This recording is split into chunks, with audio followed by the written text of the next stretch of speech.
Hello, everyone. This is JD Calderon, and this is Indy Comics Explained. Yet again, I brought another fantastic group of independent comic book creators. So please hit like, hit subscribe, share out the video, let everybody know we're here. And without further ado, let me bring on this guy.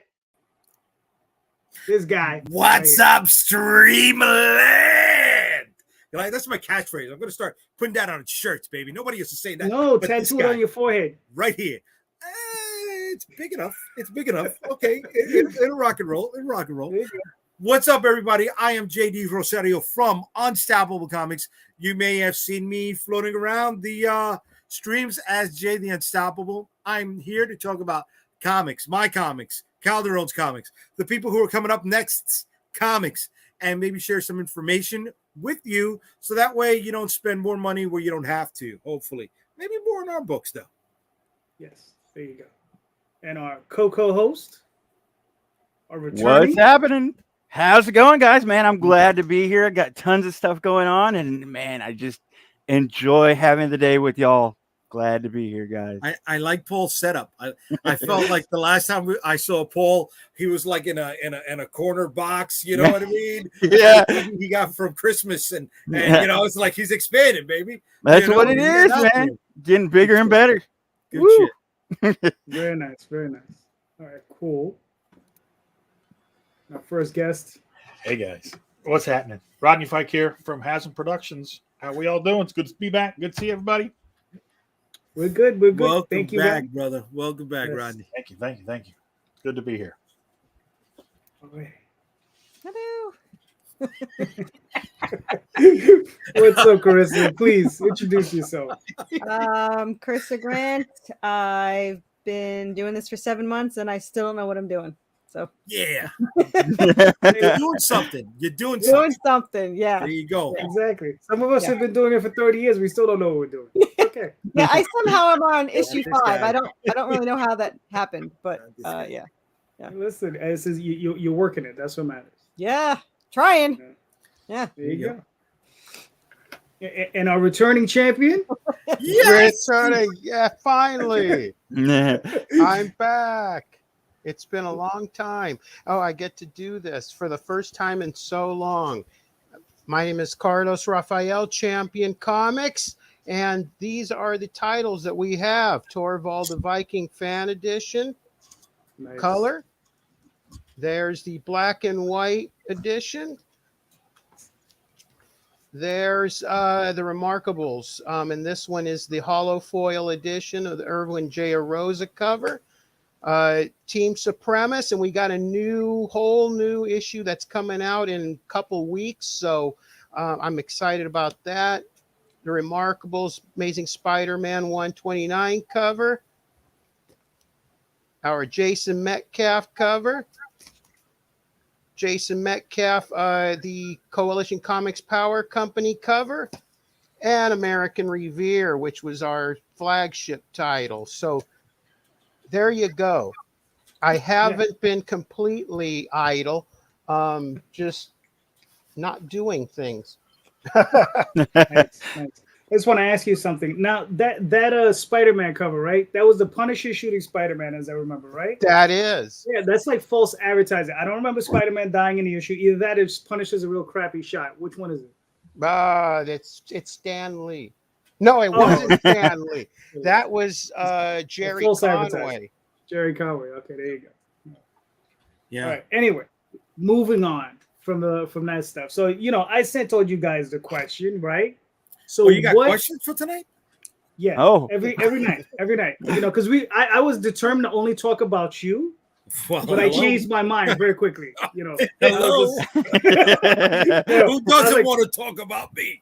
All right. Most people. I've spoken to your wife. I disagree. She doesn't want to talk I about disagree. you. Would be the disagree. unstoppable question. Exactly. You see, Carlos is down with this. He's the fucking Carlos, man. I explained this to you. Only in one situation is he unstoppable, and that's if you try to put a donut. You cannot stop him. A burger, not a donut. Daddy don't like donuts. Okay? Daddy don't like donuts. Burgers. Okay, you say so. Right? All right, See? burger, See? donut. Come on, man. Nah, get it right. If you're gonna shit on me, take a big shit, but don't take a shit at all. All right, noted. There you go. Anyway, so guys, lady, so what's going on in the indie sphere that's exciting you guys? All right, like what's out there? Like what's going on in the indie sphere that's specifically exciting? It could be a creator, it could be anything in the business, anything, except something that's going on with somebody in this panel. Motherfucker. I don't want to hear about your stuff. We're going to talk about your stuff later. Okay. No, So we're going to anyway. talk about this shit. You know what? Carlos came on. He threw an excellent pitch for all of his stuff. You don't say nothing to him. And we're gonna go over that later. Fuck out of here, Carlos. Right. Good, way to be. Good on you. All right. Hold on. Good. Ask your question. Hold on. Go ahead. The first of many. All right. So Rodney, let's start with you. I can unmute myself. Yeah, you can. I know. That's because I allow it. Don't forget that. All right. Anyway, Rodney. So I'm going to say, and I thought about this question because I didn't just want to give some milly-mally answer. But for me, it's all the new talent that's out there. Because, we're a few of us are up there in age and we've been doing it. We've been around for a while and we've seen a lot of stuff come and go. Yeah. And by the grace of God, we're all still here. But the new talent that's coming up and how much of it's out there. And obviously that's because, there's the internet now where there wasn't the internet 20, 30 years ago. But my God, it's everywhere. So much so that I can't name names. I just see stuff and I'm like, ooh, I got to go check that out. And I'll write it down and I'll go back and I'll look at it. And man, it's just crazy. Am I nuts? no, not at all. You're not crazy because you stole one of my answers. So I've just checked that one off. Well, it's okay. It's that, and the other thing for me is this. Here goes your second answer. Is this community? I mean, we don't really know each other, but we know each other on here. We see each other a few times a year, and we all get along great. I imagine if we were all in a bar, we'd sit at the same table and buy each other beer and shots and have a shit ton good time. He's making me happy. I want people to buy me beer and shots. There you go. But that's the cool thing that I like about the industry, the indie industry. Just the sense of community and everybody working together. To a sense, we have a core group of people that we work with through many experiments of things that didn't work out. And it seems like we finally got a small nucleus of folks that we can depend on and that we've found our hive. So that's cool. And then just watching all the new talent, man, it's amazing. It's inspiring. All right, that's fair. Listen, I've hung around Jay personally. And I smell good. That's it. No shots. I'm going around him personally. That's it. I don't drink alcohol. I take 3 showers a day. I don't drink alcohol personally, but I'm around him. I really do want to take shots. Anyway,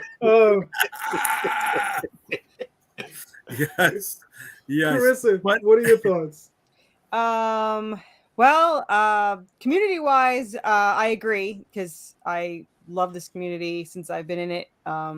I was very shy, obviously, when I first came in it, and then everyone was just so helpful and so nice and everything. And they have been trying to pay that forward with the new people that I meet, and I've been helping some people set up Kickstarters and stuff. And I really like to meet everybody and all that stuff. The personal person that I'm looking forward to is I love Rob Motari's stuff because I'm obsessed with his Nightwolf. And he just told me he's working on the next Snowpaw, so I'm excited for that. And I'm excited because eventually we're going to do a mini series where we cross over. So I'm excited. Yeah, and but I'm always looking forward to his stuff. And he's like an idol, like everything he does. Like I just want to copy everything he does and be like, I want to do what he does and everything. And then I got to tell myself that he's been doing it for 5 years and I've been doing it for 7 months and I should relax. So, but I haven't yet. But yeah, it's hard because everyone that I talk to, everyone in the group is at least, 3 to 7 years been doing this, and doing it 7 months, and I'm just like, I want to be where they are, but like, yeah, I can't yet. So Don't worry about it. You'll make it. You'll make it. Thanks. You'll be there soon enough, and then you'll be at like issue 40. You'll be like, what have I been doing? Yeah. Well, 45 are already written, so there's hope that we'll get there. So you'll make it. Very good. Carlos, what are you thinking? So I'm going to go and quickly skim through because Corissa covered one of my topics. Sorry. And it's okay. And Rodney hit the other one. So the artists coming up are incredible. I remember when I was first doing this, and I've been posting because it's the 10th anniversary of the first issue of American Revere came out. So it's basically our flagship 10 years ago. So I've been going over on my Facebook, like the history of Champion Comics. And part of that is how hard it was for me to find talent, man. I had to put a little notes up in comic shops. Most of the time it went unheeded. And so now it's just like this pot of gold that is in front of me, and it's amazing, the artists that come out. Which reminds me, Corissa, the artist that you have is fantastic. I went and read your book. She sent me a link to the book, so thank you for that. You're welcome. He's awesome.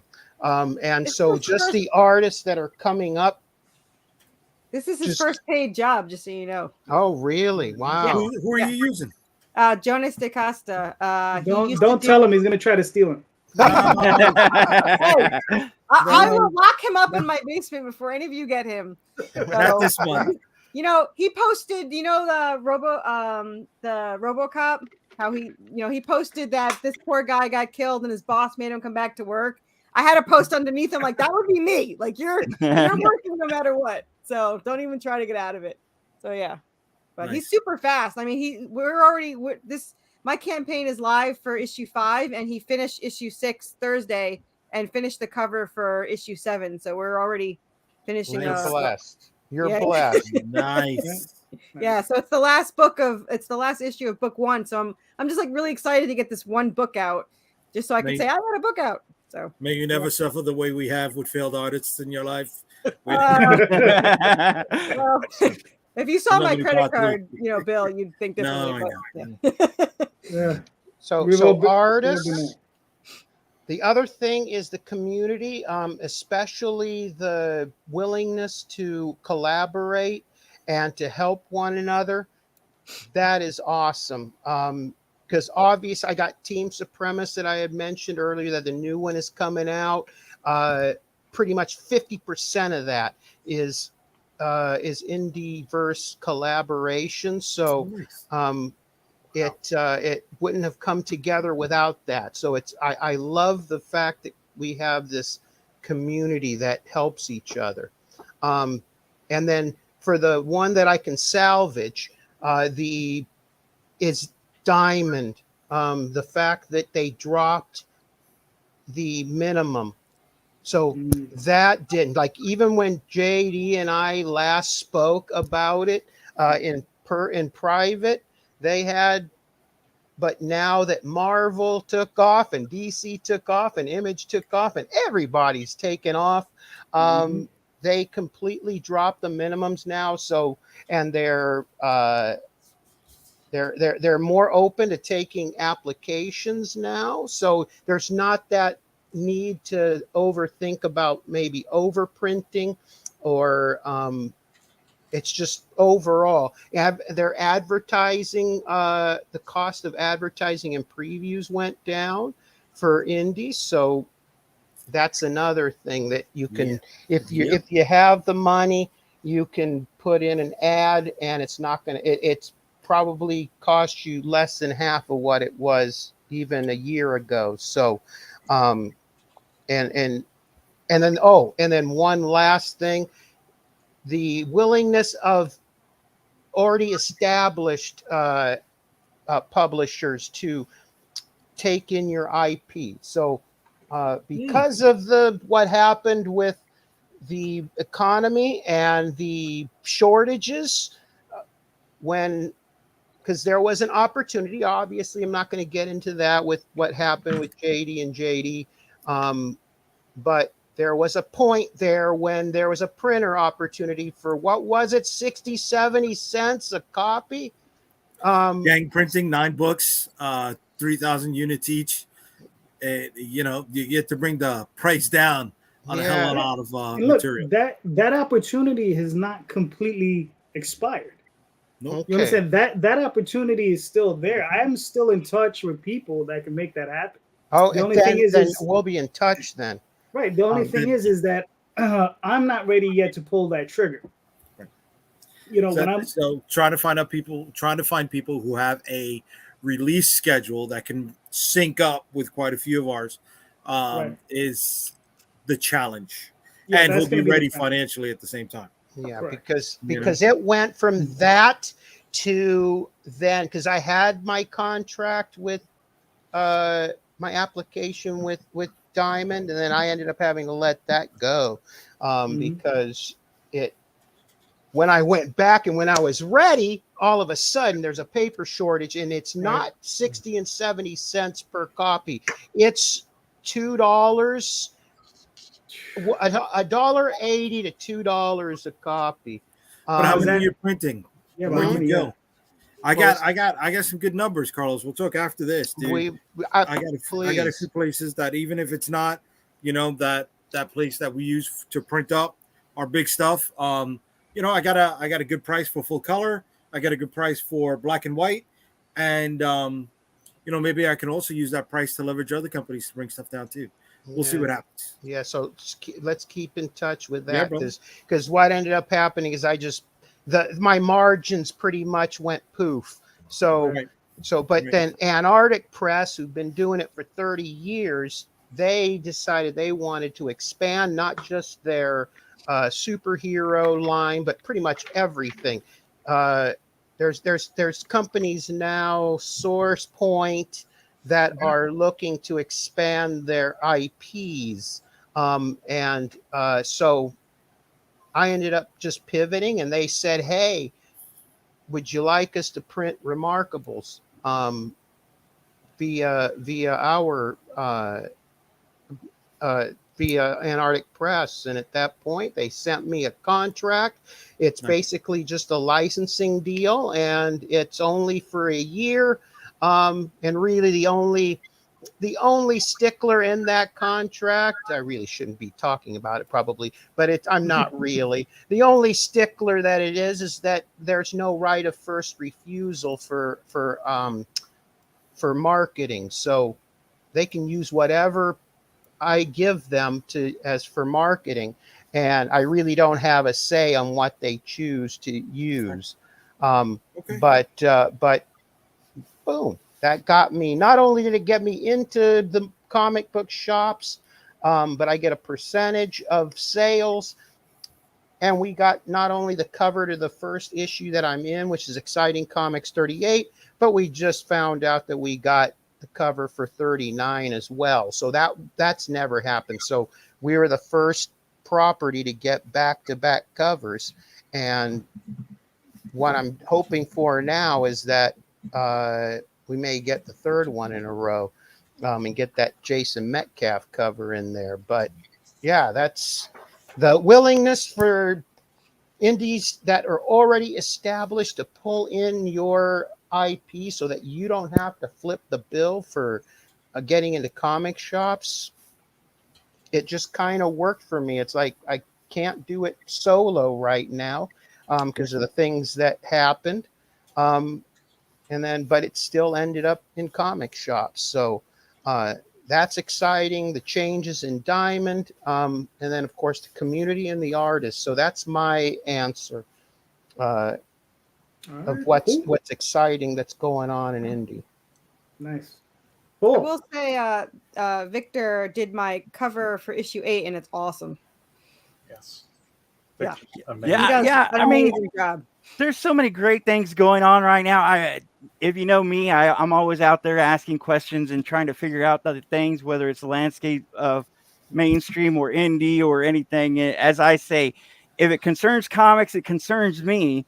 And the first thing that was touched upon is the new creators. Well, I can't say that's new to me because I'm pretty new myself. Me and Corissa have been only a year and a half for me. Carlos, great book with the Remarkables. That was one of my first 5 Kickstarters. As a matter of fact, one of my artists that I use is Gabriel Rowland, the colorist for yours. He's my man. He's amazing, amazing. So I got to say, I love those artists. But to me, it really is that mixture of indie and mainstream that Carlos was touching upon. Back before I got into it, I felt that bigger great divide, and nowadays it seems like it's meshing around a little bit more. To be able to get your foot in the door or to work your way up in the indie circuit, I can see other people doing it, and that kind of gives me hope that I could do it maybe one day. And I guess it's not that I want to be mainstream per se, but I do want to get into Diamond at least once. That's my goal, if you will. I enjoy indie, the Kickstarters, the new campaigns, the crowdfunding campaign places. I mean, it's not just Kickstarter anymore, and it's not just Kickstarter and Indiegogo. We have so much to choose from. Fund my comic. Sorry, Fund My Comics, Zoom, and all these other platforms. It's amazing to see there's so much broad appeal and ability that we can get out there. And like I said, to me, the main exciting thing is really that mesh of indies and mainstream that seems to be worlds colliding right now. I mean, I think the talent, because Gabe, as a colorist, he's right there. That's what I've been trying. God, right? I've been trying to get it out there so that he gets offers, because I've already worked with. Sadly, he passed away. Deja Lima. He was one of our colorists, and he got work with Marvel. He was working on the Venom comic, and again, sadly, he passed away a few months ago. But yeah, I've been busting my butt trying to get Gabe so that he can get an offer from one of the majors. And it's because the talent level has suddenly and let's be honest, indie comics, especially in the 90s, 2000s, some of that artwork was less than stellar. Let's just put it that way. Why are you making fun of Dan Panosian? Don't say that. Don't say that. Don't say that, Carlos. Come on. I can't draw like him. So Jay, what are your thoughts, man? All right. So the question is, in the indie sphere, what's exciting me? I don't want to say exciting me as much as I want to say making me happy. And 2 weeks ago, we were in AwesomeCon in DC and seeing creators out there, seeing them grinding out, right? Understanding that there is more to building a community than just online, right? You need to look at all possible revenue streams. And doing conventions, again, is huge. Doing conventions was my bread and butter before this whole thing blew up, right? So being out there again got my juices flowing, seeing other people coming by, interacting. For me, there's always been that disconnect, and there's still a disconnect with being able to convey my emotions, my ideas, what I want to do in a campaign, whether it's on a crowdfunding campaign, whether it's on somebody's shelves. It doesn't feel natural to me. But when I do conventions, right, and I get to, kiss the baby, shake the hands, do the politician tour or whatever, but just make genuine interactions with people, give them an experience that goes beyond the comic book we're trying to sell them. And I see other people doing that as well. Damn, man. I think things are getting better. That's all. All right, that's cool. That's cool. I mean, my thing aligns with a lot with Carlos, with the whole thing with Diamond opening up, Okay. allowing more creators to come in to push their books. Because for a long time, Diamond was a closed gate for a lot of people. It was difficult to get in. You know, those limits that they had set, those are rough. You know, if you couldn't hit those, I think it was 2,500 books at one point. If Jeez. you couldn't sell that amount of books, you know, and that's the thing. I mean, to be honest with you, if you're not selling anywhere from 2,000 to 3,000 books through Diamond, you're probably going to be taking a bath on some level. You know, you can obviously balance it out by selling at shows and all these other things, but you know, that's more time in on older product that you know you still got to cover that cost. You still got to cover that time. You know, What, go ahead, Jay. How Go do- for it. how do Go you for it. Go for it. Go. explain to me on how do you need to recover the costs on Yeah. on the products in the shelf? Unless it's in a storage facility, you're not Right. paying for the product, What are you right? talking about? The as product far that as- you already got it printed up on campaign. But he's talking about the end cost, like the cost Right. overall. He's talking about getting it out of the red overall on a title. And if Yeah. you can't do that one way, then you're going to have to find out another way. Like Corissa, I mean, she's got a nickname that I was mentioning to her, and everyone calls her the merch queen. She's Mhm. doing great That's how you job do it. getting some amazing merch out there, right? Yes, called and obsessed. yes. You got to create the whole experience, and you got to find those higher margin products that you can utilize to put back into the Rotation. engine. Yep. Yes. Yep. Now, funny you now say my that whole because thing is. Oh, go ahead, Chris. I'm sorry. Go ahead. Oh no, I was saying it's funny you just said that because I someone just sent me the quote for the 3D printing I wanted. So I was like, oh, okay. Was it a good price at least? Let's see. Reasonable. Yeah, $15 for 3-inch and 20 to 25 for 6-inch. So that's not bad. Okay. So there you go. How many pieces?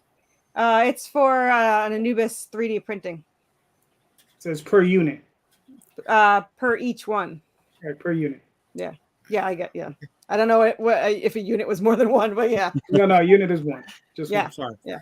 Yeah. But I mean, they sell pretty good on my can. Like I just sold 2, on my live Kickstarter, so they sell pretty good. They're not bad. The plushies are way more expensive. So these.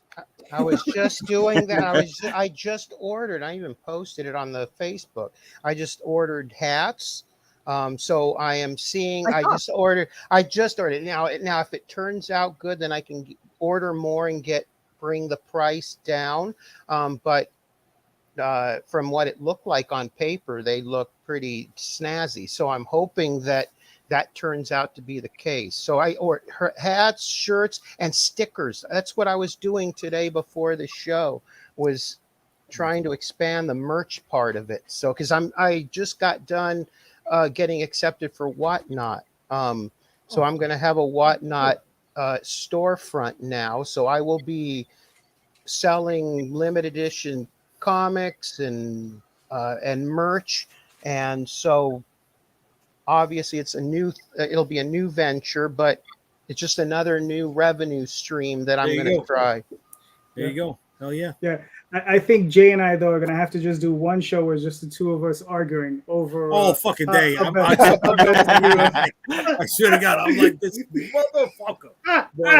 Well, look. I mean, look. It's okay that you're wrong. It's fine. It's okay. I'm willing to and live I get with the so fact pissed you're off wrong. that you're blind. It just, you know. Listen. When I do this, I'm gonna show you. When I do this, yes, I am blind. When I do this, I'm no longer blind. So okay, when I do this, why won't he shut the fuck up? You know. You listen. You know. We both have different experiences. Like we've both been doing this a long time. Yeah. Right? I've been doing this for much longer. I know what I'm talking about. You don't. That's fine. But you know. But I mean, I'm just saying. I'm only joking. Jay does a great job. Jay does a great job. You're only joking, but not much. I got you. I got you. All right. All right. But anyway, Jay, it's your turn. Ask your question. Yeah. All right. So I'm gonna steal this question from something that Mr. Paul Gomez posted early in the week that It's totally I hope it's questionable. not your It's question, terrible. buddy. Thief. Yeah, but I don't know. It kind of got under my skin. Not that you were asking it, but people didn't understand why you need it. So, the question is, should you or should you not have a personal website for your imprint? I have one. I think it's pointless. All right. Really? Okay. Came out Why? swinging. There you go. Yeah. Why? Talk to me. Well, because I'm a little different because I release a book every other month, so Kickstarter is pretty much my website. Okay. But for my regular website, I mean, I've sold a couple of things on there, but I don't know. I feel like if people know that I post on there, they're less likely to buy on Kickstarter because a lot of them are like, oh, can we just buy it later? And I'm like, yeah, but you get cooler stuff if you buy on the Kickstarter for the same price. But I haven't really, I don't know. It's just, to me, Kickstarter is fine. But also, like I said to Paul, Facebook has the free business page that you can sell from. And there's a couple of free websites that you can do from. I don't think mine's worth it. And I probably won't reinstate it once I think I paid for the year. So wow. Okay. Yeah. But I mean, I have a Kickstarter every other month, every 8 weeks.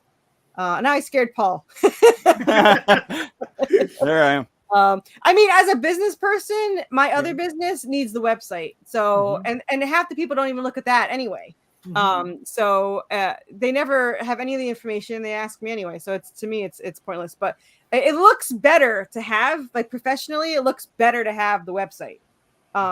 But I don't even give it out. And I've done 78 interviews. I never give my website out. It just, doesn't seem, but I'm not saying not to have, I'm just saying I would do it in a, I think, one of them's free and Facebook's free. And yeah, I mean, you can have something, but just don't go and spend a ton of money on it.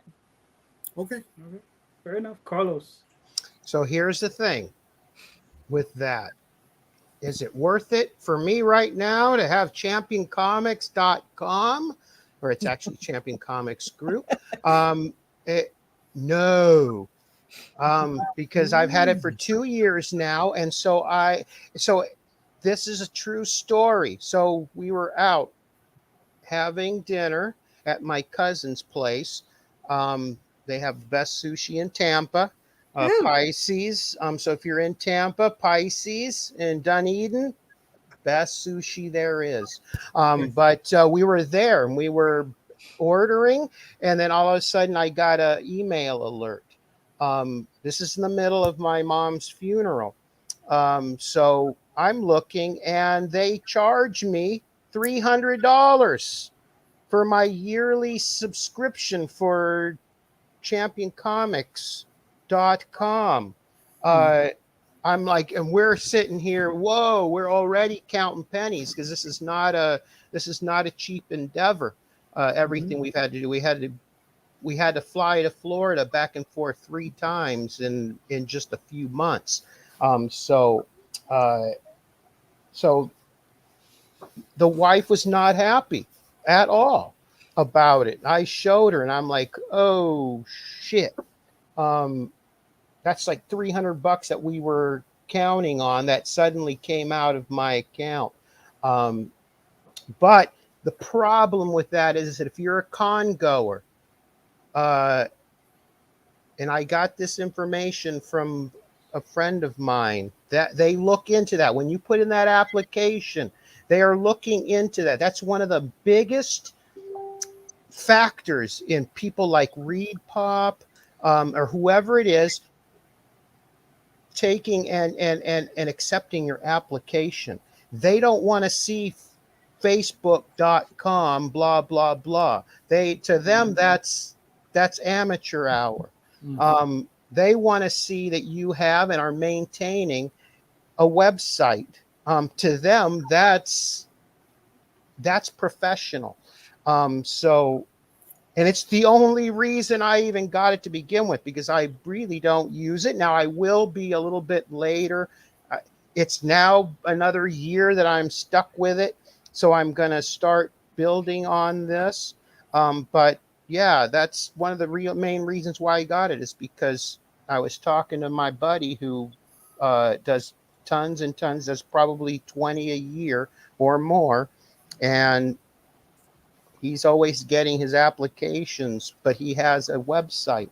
And that's one of the things he was saying, is that you need to maintain a website presence, because that's what they're looking at. They're looking at your product, and then they're looking at, okay, does this person have a website they maintain that's professional? Because obviously that's just something that they're looking at to say accepted or rejected. And so, yeah, before then I was getting rejected left and right. Doesn't matter what product I had. And I would always put the Facebook, Champion Comics, whatever it is for Facebook.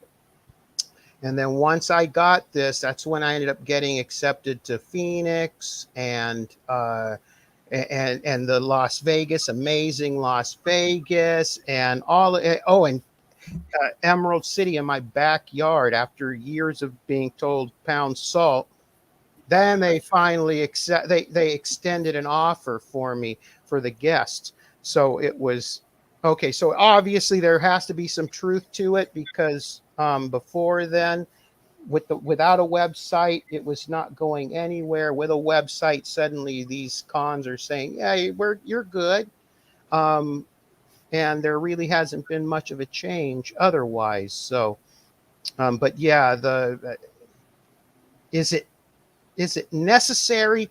Probably. Is it worth it? No, not at That's least what I was trying to say. pocketbook. All right. Rodney, what are you thinking? Well, we just had our website rebuilt, so shows you where I'm at, where we're at. We had it for a while and it just got outdated, and we just had it rebuilt. And I agree with Daphne. It's a home base when everything else goes wrong. Facebook, whatever. Something's janky there. Your website's there. It's constant. It's got a store on it. And if we're at a show and sometimes, we'll be packing up and people will come by. Oh, I meant to swing by and get something, but blah, blah, blah, blah. And I just go to hasm.com. Now we can say that because it's a functioning store again. Thank God. But yeah, and it's that thing. It's you're not wrong, Carlos. It's the conventions are looking at that because it's perception. If they look and they see, oh, you've got good books and everything, but you've got a really nice looking website. I mean, our website's nothing fancy. It's just, it's pretty basic, but it's professional looking, and that makes a difference to them. They want to know that you're not Johnny High School with a stack of notebook paper and you're going to take up a table and wasting space. They want to know that you're going to have a competent looking, professional looking booth with merch and stuff that's people are going to be interested in. So if they can go to the website and see your books and see the quality that you produce, I think it's very important. All right, cool. Oh, yeah.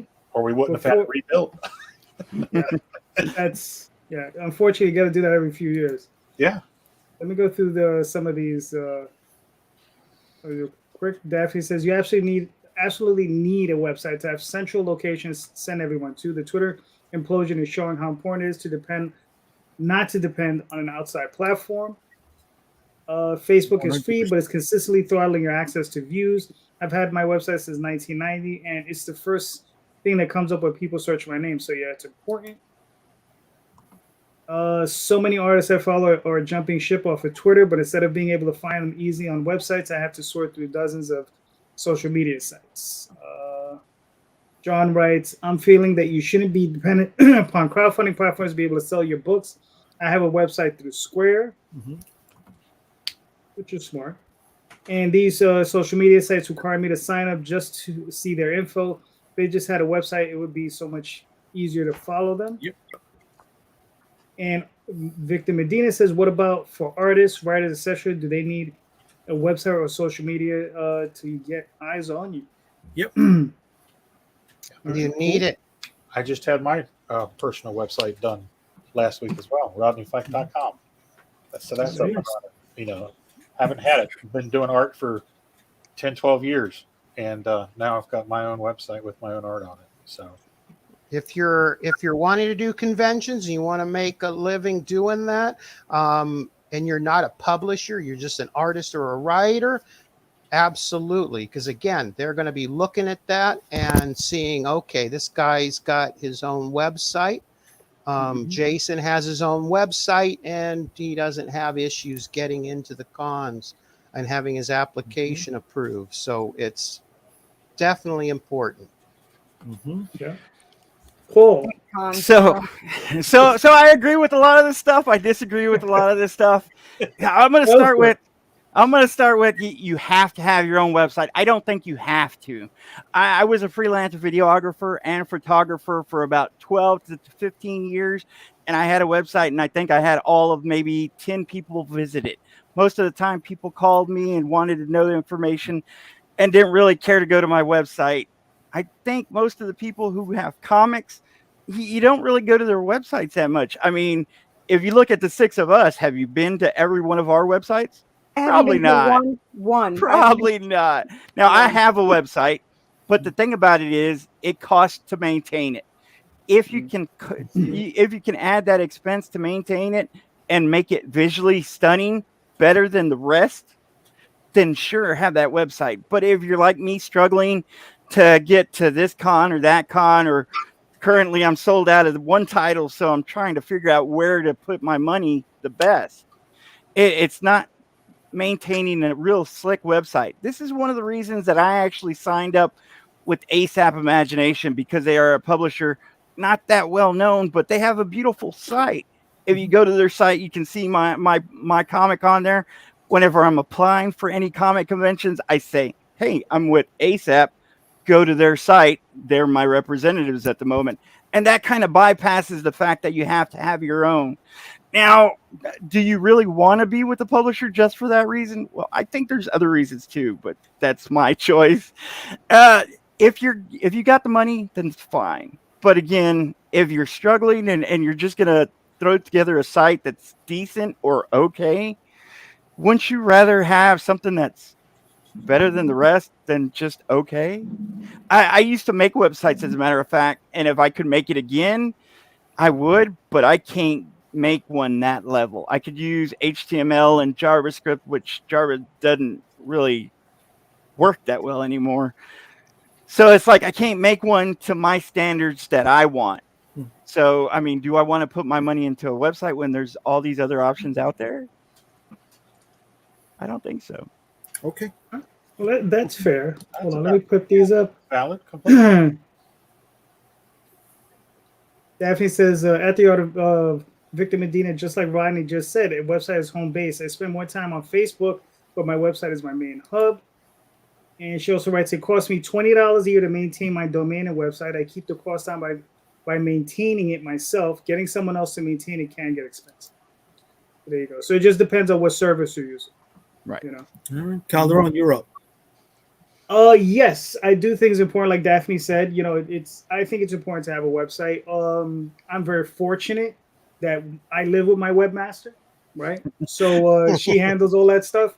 I buy her dinner on occasion. Once in a while, I'll take her out to Disney World, you know, so it kind of works out, you know.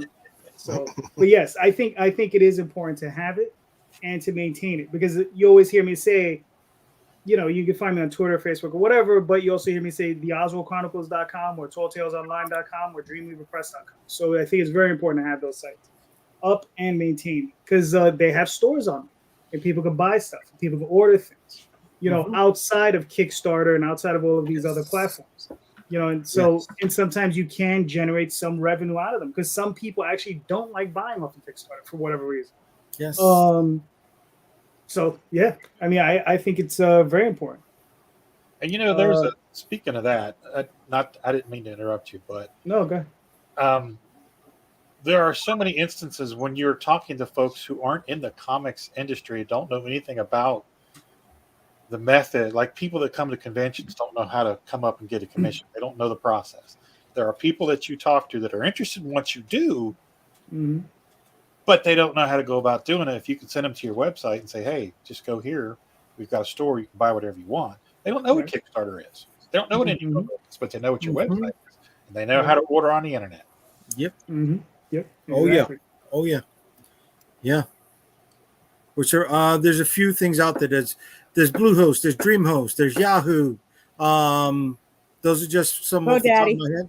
Yeah, GoDaddy, right? If you just if you just want a landing page for your own personal name, I'm not out here promoting them. There's a whole bunch of others. You just got to find the service that's working for you. Listening to everyone here, wow. Wow. There's I am in the you need your website. You fucking need a fucking website. All right. And Jay, don't hold back. Daphne touched Don't on hold back. it, How do you feel about this? Rodney also said it as well. You need the home base, right? She was talking about the Twitter implosion. How many people over here remember the Tumblr implosion?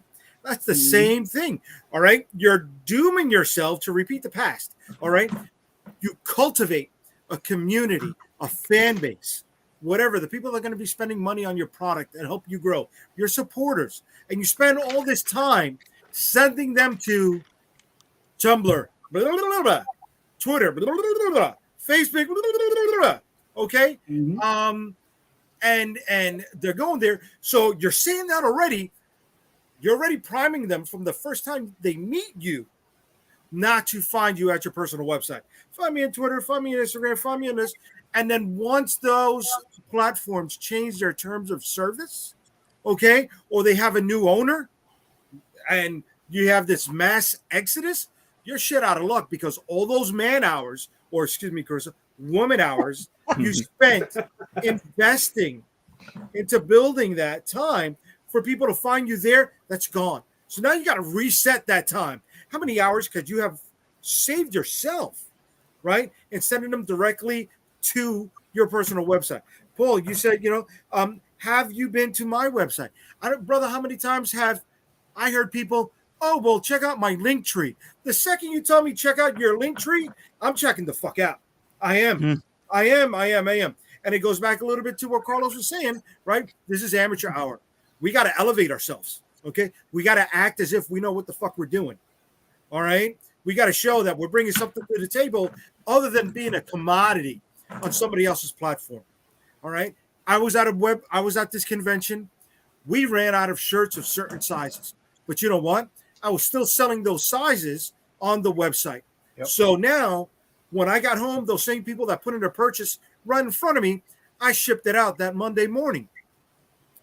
Oh, could you sell that on Twitter or on Facebook? Yeah, but you know what? That's somebody else taking another bite out of my sales for it being hosted on their platform. We are independent comic creators.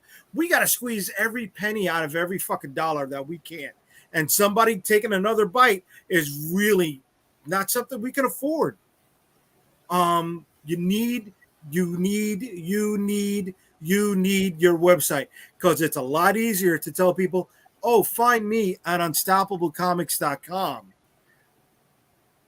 All right. What platforms collapse or decide your content is too adult for them to host? Where are you going? Okay. You know what? Let me ask this other question. How many people here have been banned, right, for a week or two or put in Facebook jail here for posting something that, somebody else commented and didn't like, right? Not that it was bad or tasteless or anything like that. All right. I know I have. Guess what? On your own website, you don't got to worry about that. Look at that. She got kicked off. You know what I mean? Dude, everybody was chomping at the bit. Oh, do a Substack. Motherfucker, I got a newsletter too. And I'm not charging you to be on it. You're using a platform because you're becoming a commodity to that platform, right? You're showing them that the content that you are posting on that platform leads to X amount of people spending X amount of time on their platform. And goddamn, listen, I'm not out here puffing my chest because we're still using StreamYard, right? To put this out there. We're still using YouTube We're still using Facebook, all right? But there's something that a lot of people, once we start to get the ball rolling, need to know a little bit more than just College Business 101. And there's something called the business funnel, okay? And it's just that one triangle. And at the top of the funnel, that's the first interaction anybody has with your product. First time they hear about you, all right? As they go down the funnel, they're going to keep hearing about you, and then they're going to decide whether they want to look more into your product, right? Then the next step down the funnel is purchasing, and then the next one is turning them into a loyal customer. Once you get them to the bottom of your funnel, you don't want them to go to these other platforms anymore, right? We utilize these platforms to be at the top of the funnel. You want to bring them back to your home base, like you guys said earlier. All right, that's where they're always going to find you. That's the one thing that you will have direct control over. Nobody else. All right, that's cool. Sorry. So Jay, you got it? Did you get it out of your system? You got it out? Man. Got it out? It hurts me, man, that there's so many people out there. Guys, I want to say yes, this is all goody grunt drops and rainbows and shit like that. But there are people out here who are going to take advantage of a lot of creators, dude. And we got to be careful with that stuff. All right, cool. Now, talking about good stuff. Mm-hmm. Rodney, Sir. you're up. Do you want me to play your video? Yes, please, if you would be so kind. Yes, we will. Hold on.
Oh, very nice, very nice. Short and sweet. I like it.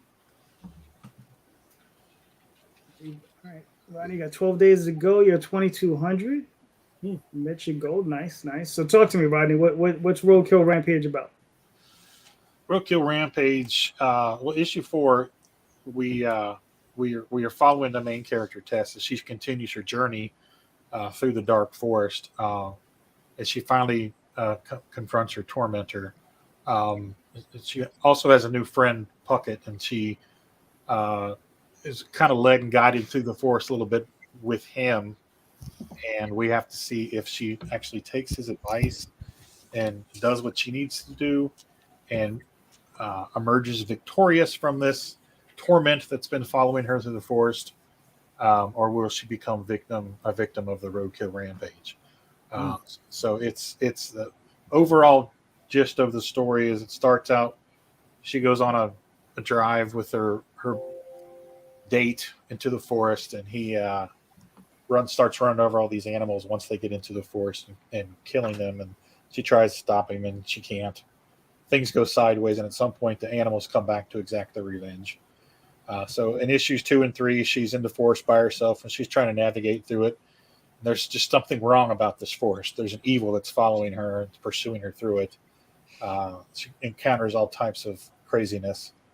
And along the way, she finds a couple of friends and try to help her through it.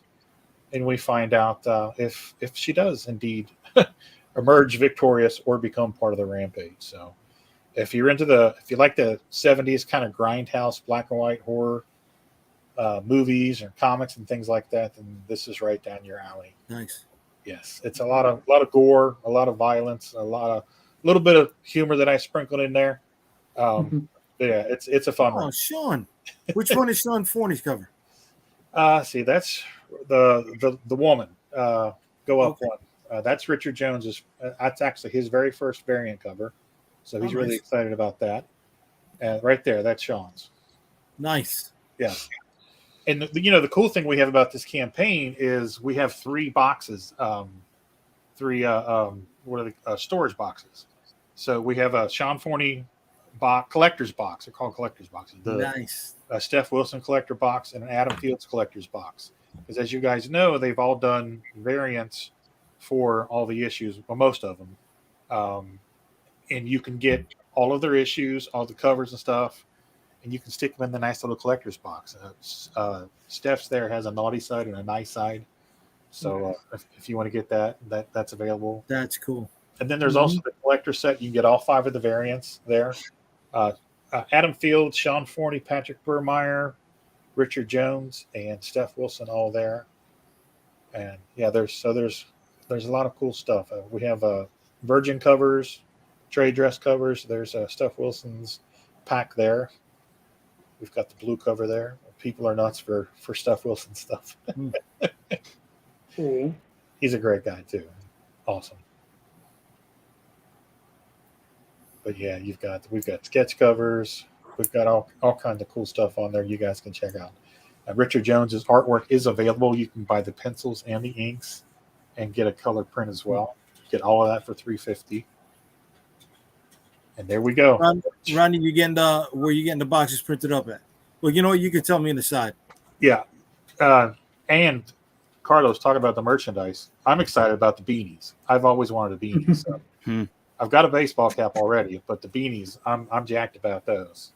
And then I was wanting to order a beanie and was in the process of it, but then the company that I was going to order it from had a $50 setup fee that was not mentioned up front. So I went and clicked the X. So we can talk if you want and guide me over to where you had that beanie made. Cool. We can do that. Yeah. What's up, Ephraim? So yeah, there's all kinds of goodies you guys can get there. So please check it out. It's Roadkill Rampage on Kickstarter, issue 4. Yeah. This is the wrap up of the story arc. So you finally get to find out what happens to our main character Tess. Oh, cool. Nice. And I would imagine all 4 issues are available. Yeah, there's the catch-up package where you can get all 4 issues at once. So if you haven't jumped on the Rampage, you can do it now and get all 4 issues. Nice. Okay, cool. Very nice. Cool. All right. Well, you got what? 12 days to go. It's left. Yep. You're 2,200. So you're right. I think you're right on track. You're doing well. Yeah. We're pretty excited. Oh, that's good.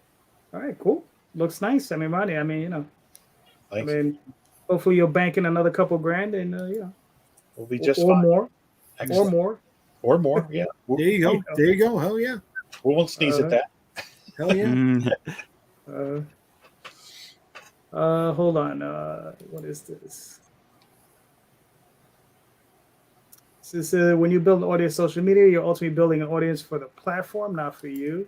Correcto mundo. I love Jay's energy. Yeah. Thank you, Dan. Yes, thank you, Dan. We all love Jay's energy. It's always misdirected. You son of a...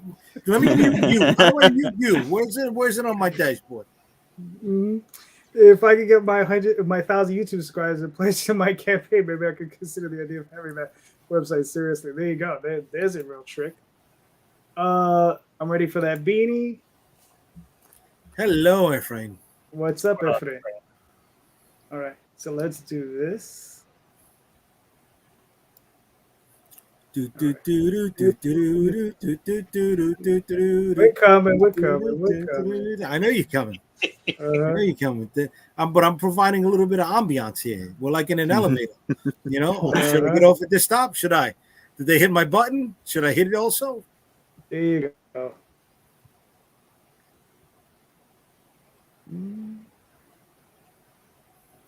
All right. Is it me? Is something showing up on? I don't know why it's going so slow. There we go. There you go. So yeah. So Clarissa, don't let him don't let him step all over your time. Do you want me to play this video for you? Yes, please. with all the respect, here we go. I got to keep quiet for the lady.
Cool.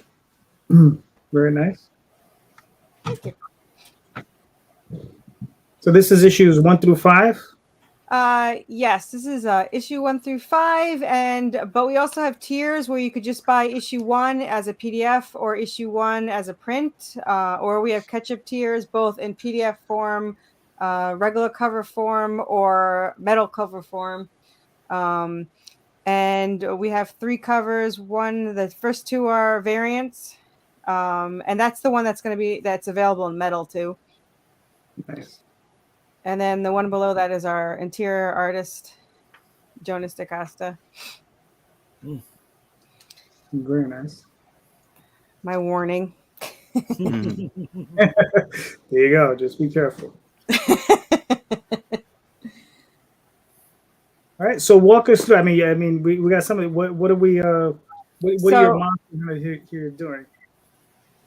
So the series itself is Buffy the Vampire Slayer meets Supernatural and Silent Hill and the Resident Evil world. This is book 1, which is 7 issues in this arc. This is issue 5, and we're fighting our version of a subspecies of vampires, which is called the Clotters. Their heart beats every 6 hours, just enough to keep off rigor mortis, makes their blood thicker, they make them stronger. And if they bite you or taste your blood, they can track you anywhere you go like a homing beacon. And if you kill one of them, they seek you out for revenge. So that happens, and now they have to track the entire family of vampires down and stop them from tracking her first, all while trapped in a town that's merging with hell, which has zombie mermen, ghosts, hellhounds, Anubis, zombies, and obviously the vampires and whatever else we can throw at them, demons and angels. It follows angel descendant Seraphina and demon descendant Draven. And just to give people a little insight of what makes it a little bit more unique is that the 2 characters are completely written by 2 completely different people. So I write all of Seraphina's actions, thoughts, and speech, and my co-writer writes everything for Draven. So you have two completely unique personalities when you're reading them. Cool. And Very there's nice. our Now, what gave you the idea to do that? Well, we didn't actually plan a comic book. We were role players, and after 2 years of writing, we realized we had 11 novels. 5 of those books is this series, which is about 45 issues that we have already written to complete series 1. And I just thought it was too good of a story not to release. And I'm kind of obsessed with the story, so I had to release it. But it turned out really great, and we're still writing. We have a spinoff that also has 45 issues written, and we just passed the 1 million word mark for this story. Oh, wow. So we're obviously crazy for it.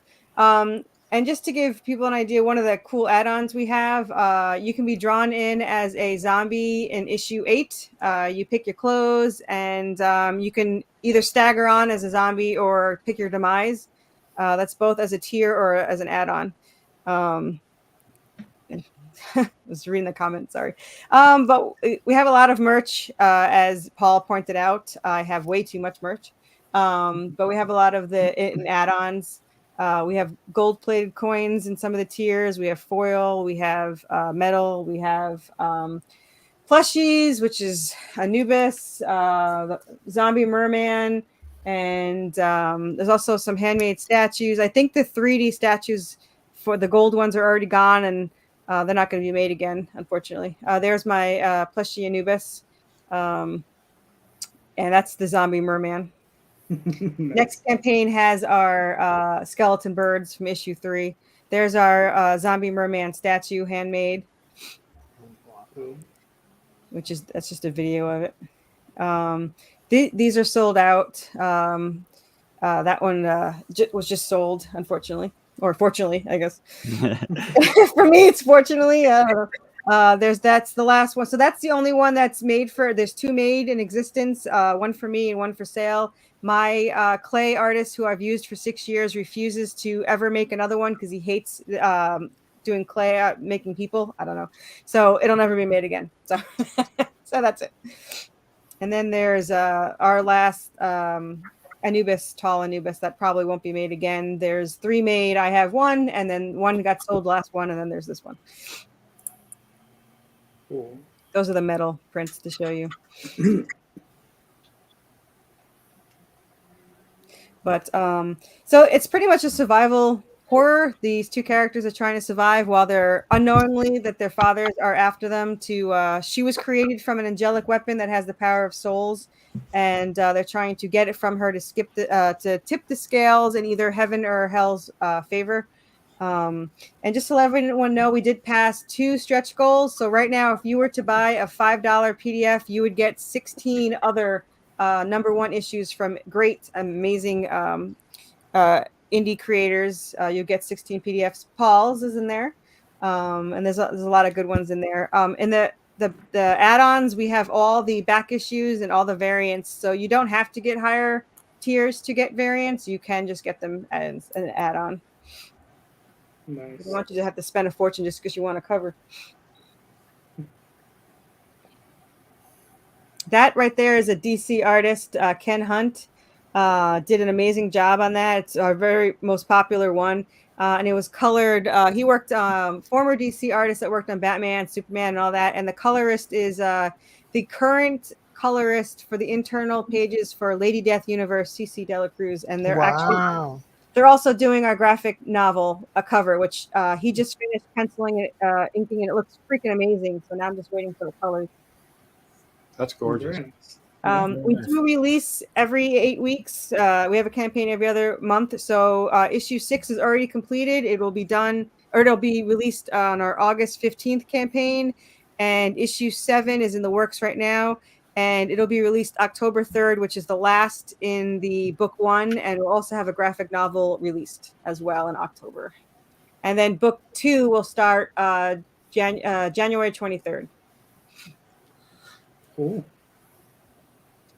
And there's our drawn in we had people, I did 42 interviews and never once mentioned being drawn in as a vampire because I don't I guess I just don't think that way. And I didn't have it when I first started it, so it kind of went under the radar. And then when the last day, I was like, oh, by the way, if anyone wants to be drawn in as a vampire, and I had 3 people buy it. So, but Nice. my artist was did portraits. So, and these are some recommended current tiers, Kickstarters. Oh, that are currently running. Gosh. Yeah, they're amazing indie people. Yes. So I mean, like That's when you the got, song, by the way. Those are the that's the lyrics. song. So the song in the video, which usually sounds a little better, it's the song, the background music to our song that we had written and performed for our 2 characters. So the lyrics are specifically for ours. You can get it as an add-on for like $4, I think, and you get as a download the instrumental and the vocal version. And I'm sorry, what were you gonna say? So I mean, what right? So I mean, a lot of us been doing this game for a little bit. I mean, what told you? It says, listen, I think we have to make this one 45 issues. I mean, obviously you have a story. Oh, I didn't do it on purpose. Gotcha. Yeah, no, we were writing, we were obsessed with it, and when I realized that the first series had 5 books, I didn't want to waste it, and it can't be released as novels, so I thought I'll make comic books out of it. And when I've done the scripts and converting the scripts over, and it's turning out to be 45 issues or so. So. Gotcha. Now, why couldn't you do them as prose? Well, we wrote them as role players. So the chapters there's like 2 chapters per each one, and an editor said we would have to merge it, and we didn't want to make a dime out of it to ruin our story. And this way, by releasing it as comic books, we actually can take everything we have in the novel and just release it. And it worked out a lot better. Okay. Fair enough. It's kind of written as a novel. So our characters back in the day in comic books, they had thought bubbles, but they're mostly exposition. But we have a lot of thought bubbles, especially for Draven, and it's actually what he's thinking. It's internal feelings and internal issues that he's dealing with. Being an assassin, he doesn't feel that he should be around her, and you get to see that internal struggle. And I always like the novels because I like getting into the characters' heads. So even if I saw the movie, I'd want to read the novel. So now you kind of have a look into it. So you get to have both the comic book and the novel in one story. Yeah, that was Joe Quesada. He didn't like Thor balloons, so he had him banned from Marvel. So if you like Thor balloons, just use it. That's what I said. Like I said, it's just the story. Our characters are written by 2 different people, and my character is like me, talks nonstop and really thinks, and Draven is like my co-writer who thinks more than she talks. So that's pretty much how they went about doing it. So, and our pages are not consistent. I'm not gonna lie. The shortest issue is this one. It's 24 issues, but all the other ones are between 28 and 36. You mean 24 pages? These are 24 pages, this issue, but all the other ones are between 28 to 36 pages. But it's because I'm writing from a novel, so I stopped it where I wanted to, and I just kept going until I got there. So, yeah, but yeah, it's your story. You tell it the way you want to tell it, Corissa. Exactly. I am. No, I'm sorry, but you don't need to apologize. That's why it's fantastic in indie public. Well, You do whatever you want. I mean, a lot of people have said, not any of my readers, but other creators have been like, shouldn't you be more consistent in your pages? And I was like, well, I'm charging the same amount, so I don't think I don't think people would care. I mean, issue 7's the longest because I could have split it in 2, but instead I made it. I think it's 36 pages because I just wanted to finish. There wasn't a good spot for me to cut it in. So are they paying for any part of the production in your content? No, I'm paying for it. So then peace. That's it. Yeah. Yep. And I want to praise my artist, but I don't want anyone else to take him. So okay. But he is amazing. He is amazing, and he's fast. And he was upset with me when I told him he couldn't do the spinoff. And he's like, why can't I do it? I was like, because by the time you do 45 issues, series 2 will be already done, and then you have to do those. So I told him as soon as he finds out how to clone himself, I will definitely hire him to do the spinoff. So nice. Yeah. Nice. All right, cool. I mean, you're well over your goal. You're 14 days left. You're listen, you're doing great. So nice, very Thank you nice. for the new backer. Listen, that's hopefully there'll be a few more. Thank Exactly. Very nice. Great job. you. You know. Yeah. And listen, you're what, up to issue 5? Issue 5. This is issue 5. Yeah. This is issue 5. Okay, so we will try to have you on before issue 10. Have you back. That 10 will be like I think, let's see, issue 8 is January, so it'll be a couple months after that. I'm giving people 2.5 months off for Christmas, so no campaign in November, December, and it's late January, so they get to replenish their money that I took all their money. Nice. I still feel a little bad about it. Yeah, Carlos. There it is. My first one in a long time. Mm-hmm. When was the last one? The last one would have been Team Supremus, which was now over a year ago now. So it's been about a year and a half. Okay. And then before that, it was 2 years ago when I did the Remarkables, when I came on this show for the first time. Mm-hmm. Gotcha. All right, cool. Well, I just pulled this up. This is your sign up page. So this is in the show notes. If you want, hit that link. Go here, so you'll be ready for that day it launches. So you can You'll get that notification. Sure. And exactly. I just saw the comments. I just wanted to thank Michael for pledging, and he just bought my 1 through 5 printed issues, which I really appreciate. Thank you. Nice. Very nice. What is this? Okay, let me put some of these up real quick. This looks really good. Sold. Very nice, very nice. Good job, Michael. Thank you, Michael. That's what the show's about. Helping everybody else get a little leg up in their campaigns. That's it. Way to be. Here you go. Daffy says Tall Tales was incredibly inconsistent page-wise at the beginning, but what was important was telling the story. And once it's collected trade, it doesn't matter. There you go. Yeah, my goal is 28 pages. Like book 2, I think all of them are 28 pages until like the last one, and then it was like 30 something. So I tried to be more consistent, but book 3 is it ends on like people are gonna kill me. They're like the worst cliffhangers ever in all of book 3. So yeah, but those are pretty around 28 pages too. So I tried, but whatever. They get more pages for the same price. So I don't think anyone's gonna care too much. All right, and Carlos, I also pulled this up. So that's our page. So that's going to have all the covers that we've done so far and artwork.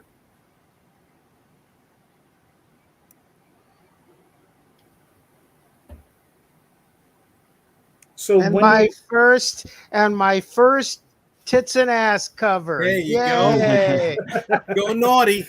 A little naughty. My first naughty and nice cover. So it's got the little black bar there. So we won't lift the bar until we actually go live. And those will be in standard. I'm sorry, is she doing the peace sign, or is she doing the? No, she's flipping you the bird. Okay. I couldn't tell. I'm with that. And then the caption, they haven't been done yet because the letter is on a camping trip. But when he gets back, the one on the left, it's going to say, "How do you like my big guns?" Because it's a little double entendre there, and then the other one, it's going to say, "Did I do that?" And so those will be all standard virgin and then metal covers. And hollow foil. Cool. And then those are all the different covers that we have. If you want to click the box. And that's the Erwin J. Rose variant. He's always done great work for me. The artist that's on the series, Oliver De La Cruz, that's his cover. That's his cover as well.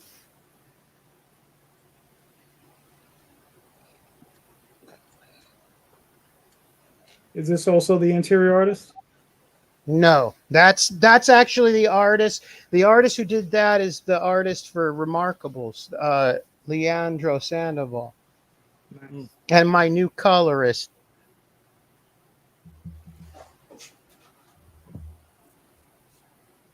This is De La Cruz as well. Yep. Cool. And so basically, that's the first page. Page 2 and 3, it's a double page spread. Nice. And so basically, the story is that Valeria de Leon, she's a Puerto Rican gal. She was so there's going to be lots of mentions of Puerto Rican culture in the book. Nice. Yep, it's absolutely. So basically, she is a special forces weapons sergeant. She goes on a mission. While she's there, she witnesses her superior basically pulling an illegal arms deal. She is witnessed. Even though she doesn't come forward, they end up hiring ossuary Nikolai Ossuary. He's a Russian soldier of fortune, a mercenary, and he and his goons basically take her out, or they think so. Part of what why he's called ossuary is because anybody that he presumes to kill, he will take a finger or a body part, and he will keep the bone in a box or as a necklace. So that's it's kind of like souvenir that he keeps, and you can see that right there. The necklace of bones around him, and so he supposedly takes her out, and but she really lives, and so the moving the story forward with the help of Flo Weathers, her best friend, she basically is extracting revenge upon her superiors, one of them being her it turns out that it's her father. Her father works for the State Department, and so she finds out that he's involved. It's also will reflect on her childhood. She had a not so nice childhood as far as she was molested when she was younger, and then her father actually killed the guy, and she was witness to it, and so she has that. So it's PTSD. It's so many different things as we weave the tale of her basically not only revenge for what happened to her and finding out the people and weeding out those who were responsible, but also her need to provide justice to those who cannot on their own. So when does it go live, Carlos? And on August 1st. Nice. Very nice. So you're going to do like a launch event, or you just going to? Yes, I am. Yeah. I did it for Remarkables, and that book got fully funded in less than, what was it, 2 or 3 hours. Oh, very good. So nice. It'll happen again. Now my artist, he's tripping balls a little bit because he switched programs, the pad, the whatever you call it, that he uses to draw, because for some reason it was not the resolution wasn't the right way. What So is he it? had A Wacom? Huh? A Wacom tablet? Yes, a Wacom tablet with a program that he was used to and was working before, but for some reason it was not no matter what we tried, the resolution was not getting to where it needed to be. So he had to switch in the midstream. So starting on page number 4, he had to switch. So he's been working on 4, 5, and 6, and then he's going to go back and basically redo 1, 2, and 3 that we saw. Is he working on a Mac? I don't know what he works on, to be honest with you. No, Just be sometimes careful. Macs give you. I a- never. Back I down don't the know. hole, man. You don't want to keep repaying for books when you could be putting out more content. That's something I learned the hard way. You know, Mhm. because sooner or Talking later, about the hardware. what's going on the hard way? Hot damn, son! Yeah, Yeah. we're climbing up that ladder the hard way, son. You know what I mean? We launched the Storm Chasers on Friday night.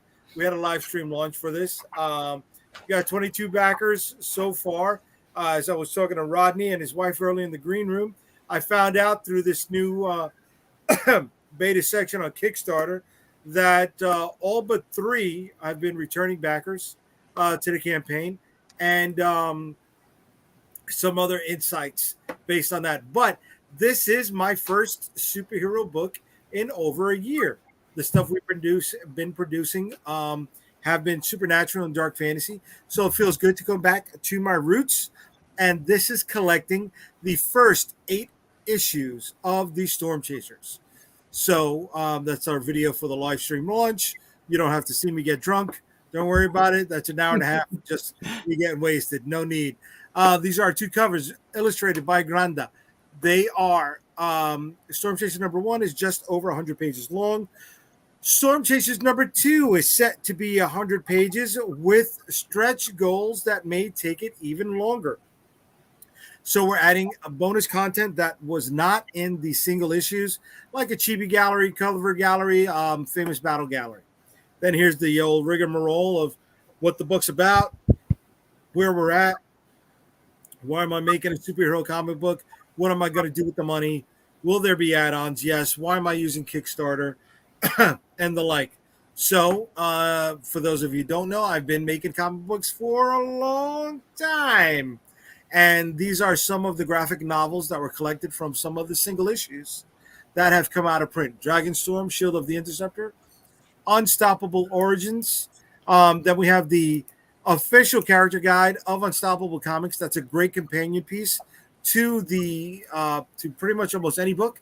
I don't know if anybody remembers the old Marvel Universe Handbook or DC's Who's Who. That's our take on that. So it's a source book, and if anybody does, RPGs, there's stats in there as well. So it's a great gaming device as well.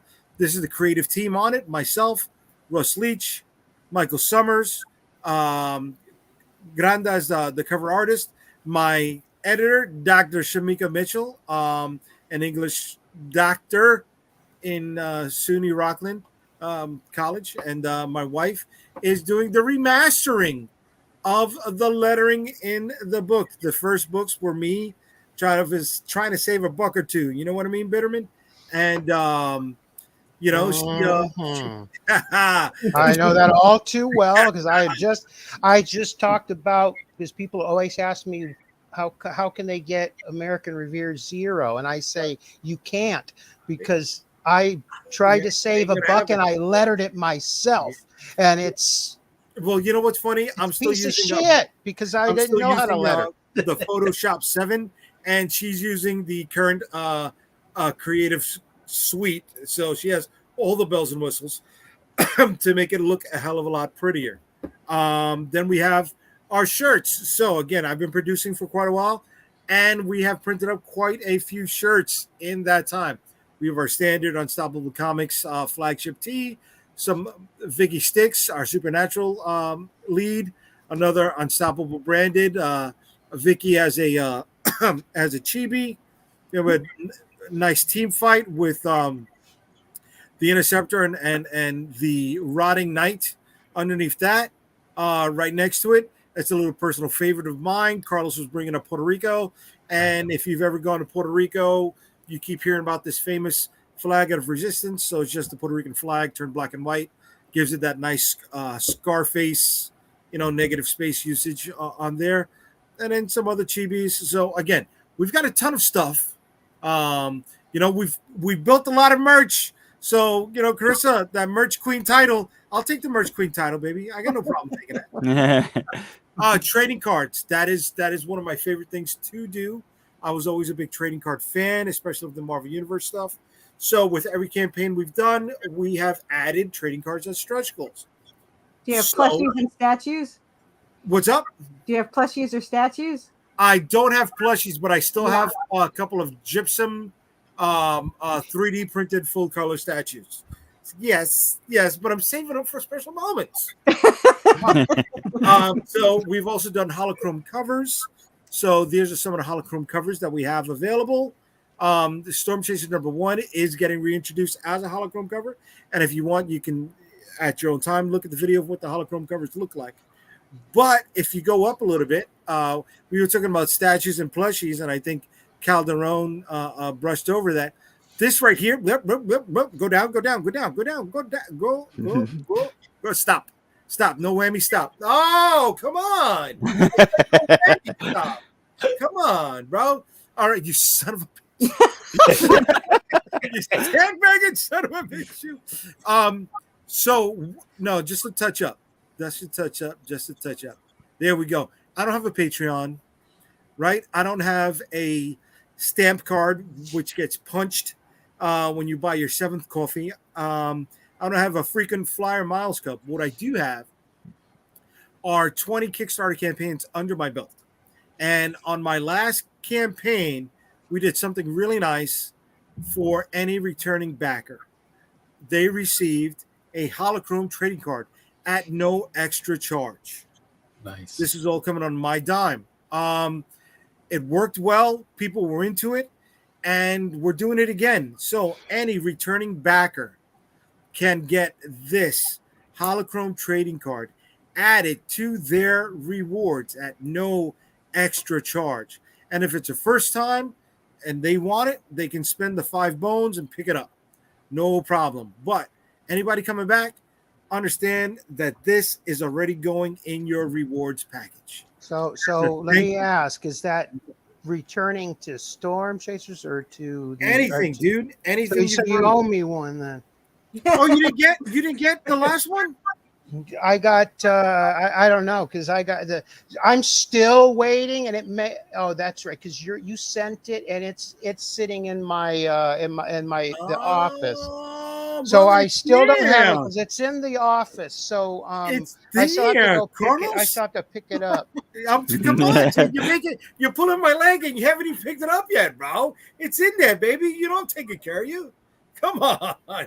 The only one that hasn't gotten their stuff is Calderon, because I can't stand him. So, yep. Waiting for his stuff. So which one is this one that's in the thing? I lose so track. This is so if you scroll up a little bit, Calderon, the one that no, you just passed it. It's on the bottom. There we go. The one that folks received on the last campaign was a Vicky Sticks holochrome trading card, and it comes shipped in a nice little hard top loader sleeve, so it's not going to bend. Nice. It's not going to get damaged. All right. Again, that's on my dime as a thank you to everybody. So that is no longer available unless you purchase the entire set. But this bad boy, again, is for anybody who is coming back to us. And I'm going to be revealing the rest of the stretch goals either tomorrow or Wednesday. And I'm going to do something so fucking crazy. People are going to be the inner circle is going to be pissed off that I did it. And like Rodney, my packages are coming branded as well, baby. Okay, so our thicker rewards boxes, right? They're coming branded with the Unstoppable Comics logo on it, and the smaller hard mailers are coming branded as well. I want to give, I'm sure this is what I hope this is what Rodney is doing, and want to just provide a full experience, from shipping to a hell of a book to just saying thank you for spending your money on me. That's what it's all about. It's, with Kickstarters, with campaigns, so many people are starting to run the machine and just like, okay, this is what we got to do. This is what we got to do. We got to also thank the people that continue to support us, right? We got to show them that them diving in and helping us out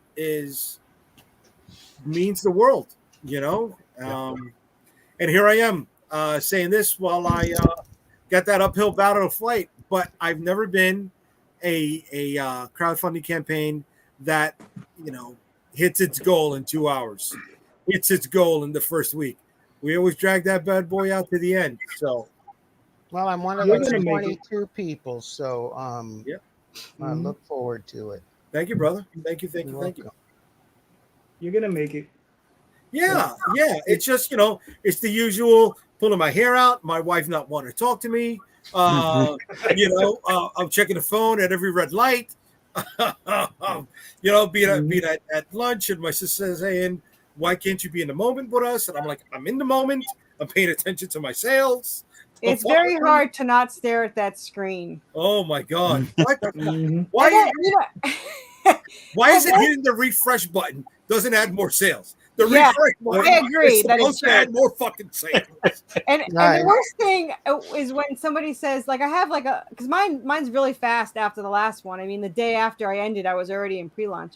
But like, I have some people say, "Oh, I get paid, you know, next week, and I'll do it." I was like, the funds don't come out until July 17th. Right. So, Right. like, if the people are not gonna bid pledge anyway, then Kickstarter should just take out the funds right away, because it would make my life so much easier. Because I've had 2 large non-payments in my last 2 campaigns. I had 400 from one person, and then the last one was 300. So it's going in the right direction.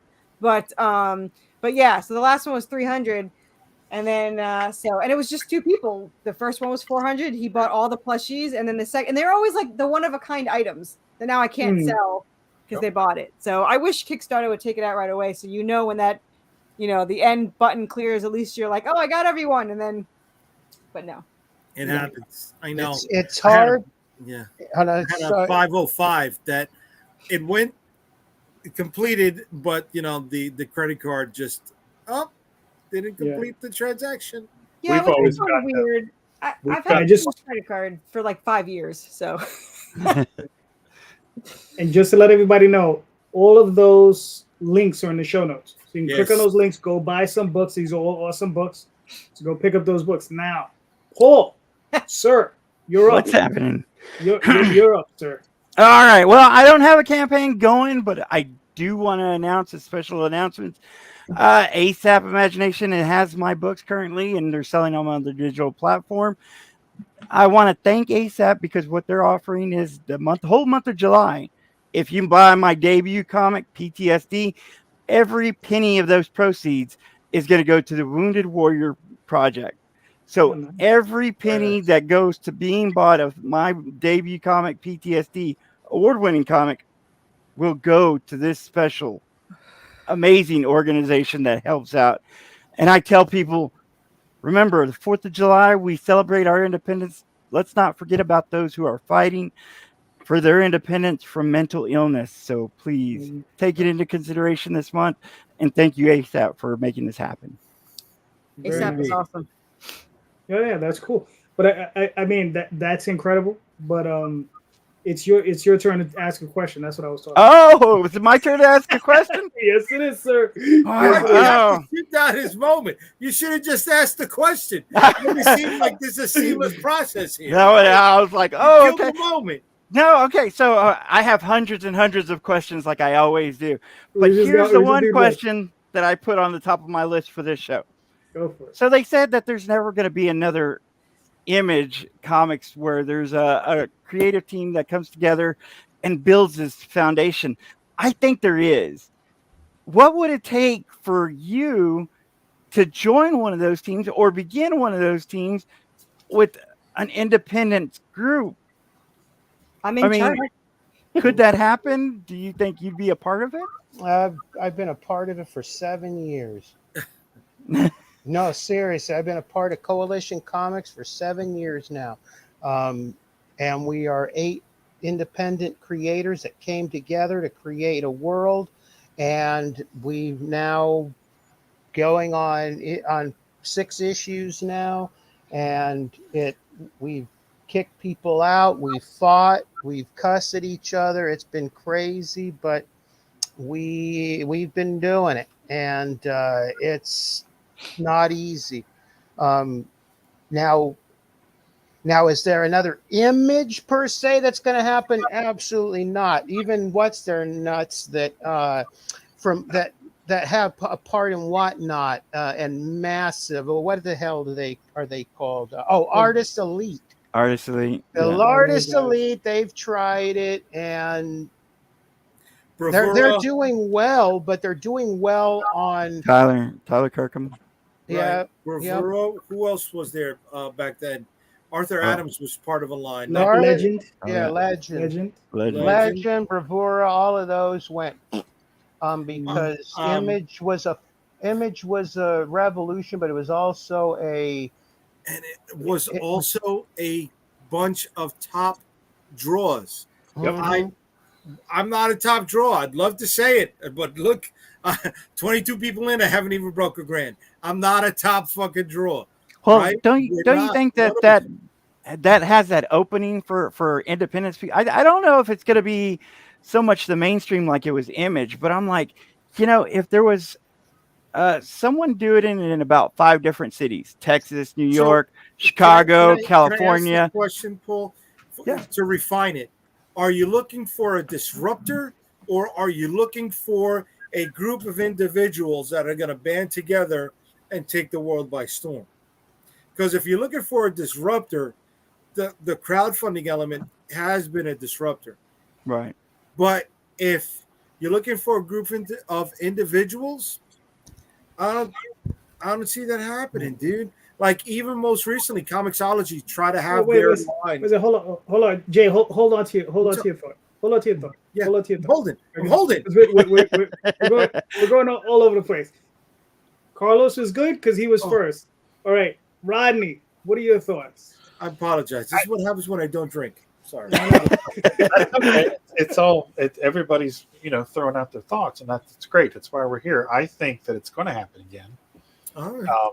And I think it's going to happen again because Disney has become even more of a monopoly than they already are, and it's cyclical.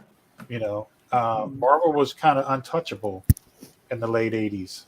They were number one in everything. They had all the best artists. And I mean, I read Batman and I read Titans when Perez and Wolfman were on the Titans, but I was all Marvel and the independent stuff that I could get in Cincinnati in the late 80s, which was few and far between. And I think that's going to happen again. I think there's going to get to a point where there are going to be 5 to 10 really elite people that are on the big titles. And Disney's going to do what Disney always does. They're going to fuck people over, and or they're not going to give them what they think they owe. A certain group of people are going to feel slighted, and that's what took these guys. That's all it took for them to go, screw you, we're going to go do our own thing. It'll happen again. It's happened again and again through the course of history. So, yeah, I think it will happen again. Okay. Cool. Corissa, what are your thoughts? I definitely think it's going to happen again because everyone's so unhappy with the direction everything's going. Yep. And there's so many amazing indie creators in the community. I can totally see everyone getting together and starting something. And I would totally do something like that as long as, it's like I wouldn't lose any rights or have to license anything out. I would gladly set up with almost any of the indie people that I work with. And I mean, I like everyone's loyal and shares out stuff, and I wouldn't have as many backers without them. So yeah, I would totally do something like that, and I think it should be done because if everyone worked together like they are now in this community, everyone gets to be seen more. Everyone sees who I share out, and then all those people share mine out, and it's like paying it forward. Yep. So I really do hope it happens, and I'm looking forward to it. All right, cool. Yeah, now it's me. Now it's me, guys. Now it's me. Go. Okay. And since I'm coming before you, I'm going to bring up the very well documented event that you and I were part of. that tried to achieve this very thing that you brought up, Paul. Yes, Corissa, if everyone is On the up and altruistic up. and does not have their own secret agenda and is not lying to you and has legitimate buyers for the product, can it be achieved? Yes. If you have the revenue stream set up to continue it. If you don't, and maybe making that, top drawer statement was too generalized, right? But if you don't have those layers in place, then it's not going to be sustainable, right? And it's not going to make the impact that I think Paul is looking for in the question that he asked. Yes, can smaller guilds help each other level up? Yeah, but to make the image level impact, I don't know. I don't know if I can agree with Rodney's statement. Do I believe things are cyclical? Yeah, but will they have that impact? I don't know, dude. I don't know. Well, I bet Image didn't here's think they would be something big until they were. here's something to chew on. I think that when it happens again, it will be more of an impact because when it happened in 90, 92, there was no internet. Nobody noticed. And Okay. No, And Yeah, there's- people noticed, but just comic book people noticed. Yeah. right. But it was a huge market back then. It was a huge Huge market. market. The market was massive back then. And they really weren't worried about the business aspect when they got together. I mean, obviously Todd was, because he ran away with the business part. But nowadays you got so many indie creators that are understanding the business and that are I think they feel like there's not that stability out there. If there were 6 or 7 of them that got together, started like taking over territories, if you will, like wrestling did, and started helping each other out in one group, I think it would be a big, huge advantage for said group. I mean, don't get me wrong, I'm not talking about me per se, but I think that it's on the cusp. I really think that if that right group of 5 or 6 people in the right areas pulled together, that they would make such a big impact that everybody else would take notice. But I having been part of the situation, right? Not everybody's going to pull their weight, Well, and that becomes a problem, also, dude. Yeah, that's hard to do, right? We've had to part with 5 partners in 7 years and in most cases, it was because they weren't able to pull their weight financially anymore. Something happened, whatever it was, and then all of a sudden, it's like the rest of us are having to pull even more out of our pocket to keep it going. And we have, and it's been very difficult. It's so difficult working with 7 other personalities, and making sure that everyone's on the same page and that financially everybody's on the same page. And it's worked, but barely. And we've hardly made a dent. Part of it because we can't get a consensus on going to Diamond. Yeah, but now you don't have to worry about that. I mean, with Diamond in its disarray, I think now is the optimal time, because you don't really have to worry about Diamond going into LCSs. Let's say you got five good creators that you wanted to get on board with. If one of those creators could get you into all these LCSs, if one of these creators could get you into all these cons, and then each one handled like different aspects of it, pulled together and did it the right way, I think now's the time that people would take notice. With everything going on with San Diego Con, and with everything going on with DC and Marvel kind of going down a little bit, I think now's the time that indie creators have that opportunity. See, I mean, I could be wrong. I understand what you're saying. It hadn't worked in the past, but I think now's a different horizon. Let me throw this out there, right? Calderon's a brother. We bullshit, we Joe Jack with each other a lot, but we spend a lot of time talking business throughout the week, right? We talk numbers all the time. And while we can work and come together on certain elements, we can't run a business together. He and I have two totally different ideologies. Well, and as much as I want him to succeed, I'm never going to tear his building down. There are people out there who may unfortunately unite with you, and in today's world of social media, may tear your building down based on their actions, which you may have not even known about. well, and I understand that you have to find those creators that run at your speed. So, I'm not talking so about now- the two of y'all. Maybe it's going to be me and Corissa. You made a great statement. There you go. You gotta find people that run at your speed, right? But bro, And like I said, maybe not me. no, but I'm you not spend that specifically talking about me. But I think now's the right time for something like that to happen. I think now, if you look at getting into LCSs, if you look at getting into cons, if you look at getting into distributions like Diamond's easier. Paul, give me a second. Sure. Clarissa, I know you told me you had to leave a little bit early. So if you want, just let us know where we can find you in your work, and we will check you out in the next campaign. Sure. The easiest way to find me is on Twitter at worthy_chaos. I have a Worthy Chaos group on Facebook. And the easiest way to find me on Kickstarter is to just search Worthy Chaos, because we're the only thing that pops up. So And what?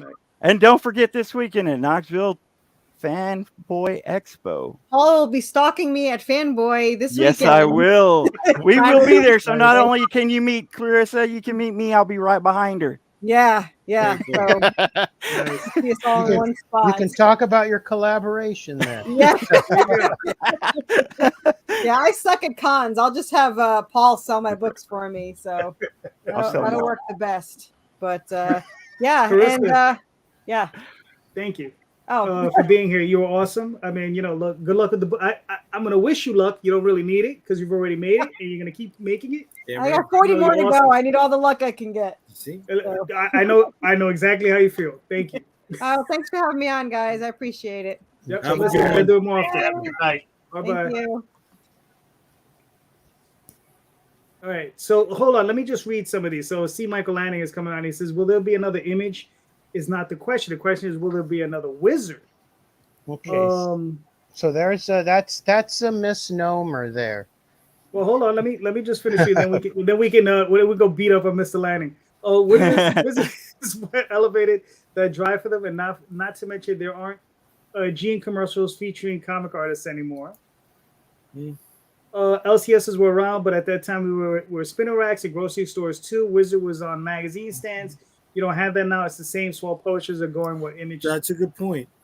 Doing what Image did. And as far as nowadays, top tier artists leaving, they did and went to Substack and are printing Image books at the same time. So there you go. There is the one jaded Mr. Lanning for you. He makes a great point with He makes some good points. The books being on, Wizard itself being on spinner racks. And that's a problem that we all have, right? Not just distribution, but where can our books be picked up, and widespread distribution, not just dedicated to comic book shops. If there was a magazine, right, or a central information point, which was able to reach the larger masses, that would help tremendously, because how many people go to websites or live streams like this to find out about new comic book information? Well, and the thing about it is, everybody's looking at stores and grocery stores and whatnot. This is stuff that's happened in the past. You've got to move along with the times. Whenever I started selling my book, I didn't just go to the LCSs. I went to the coffee shops. I went to places that sold food that were local. There's 100 million things out there that are available that people just don't look at. And whenever it comes to top tier artists selling jeans or whatnot, you have digital media, which is equivalent to selling jeans now. It's just finding the right way. I pitched this idea to an editor and a friend of mine. I'm like, there's an idea that I have that could bring comics to another step. I mean, not my comics, but comics in general. And there's so many opportunities out there. I think people are just missing them because they're kind of jaded to what it used to be. Yeah, I agree. I think if a group of guys, indie guys, get together and form an image thing, one of them should be dedicated solely to, instead of Wizard on the rack, a dedicated website. Yes, Because I mean the digital medium is the medium supreme right now. Everybody, kids aren't going to the spinner rack. Kids aren't going to 7-Eleven and buying comics. They aren't going to Walmart and buying comics. They're getting online and seeing what they can get. yes. You know, everybody is. So if you get 5 or 6 guys, and one of those people, their job is to do the magazine, Just digital media. digital media, let then me you're ahead of the game. Well, hold on.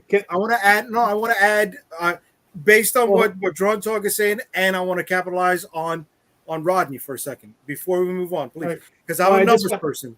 I'm a numbers person. Well, hold on. Let me just read off the Tyler wrote here. Yeah. Distribution is not the problem, in my opinion. Getting comics distributed so has never been easier. Getting the attention of others is the struggle for many creators, which I do agree with. Okay. Here we go. Top 10 states for convenience stores: Texas over 14,000, California over 10,000, Florida over 9,000, New York over 7,000, Georgia over 6,000, North Carolina over 6,000, Ohio over 5,000, Michigan over 4,000, Illinois over 4,000, Virginia over 4,000.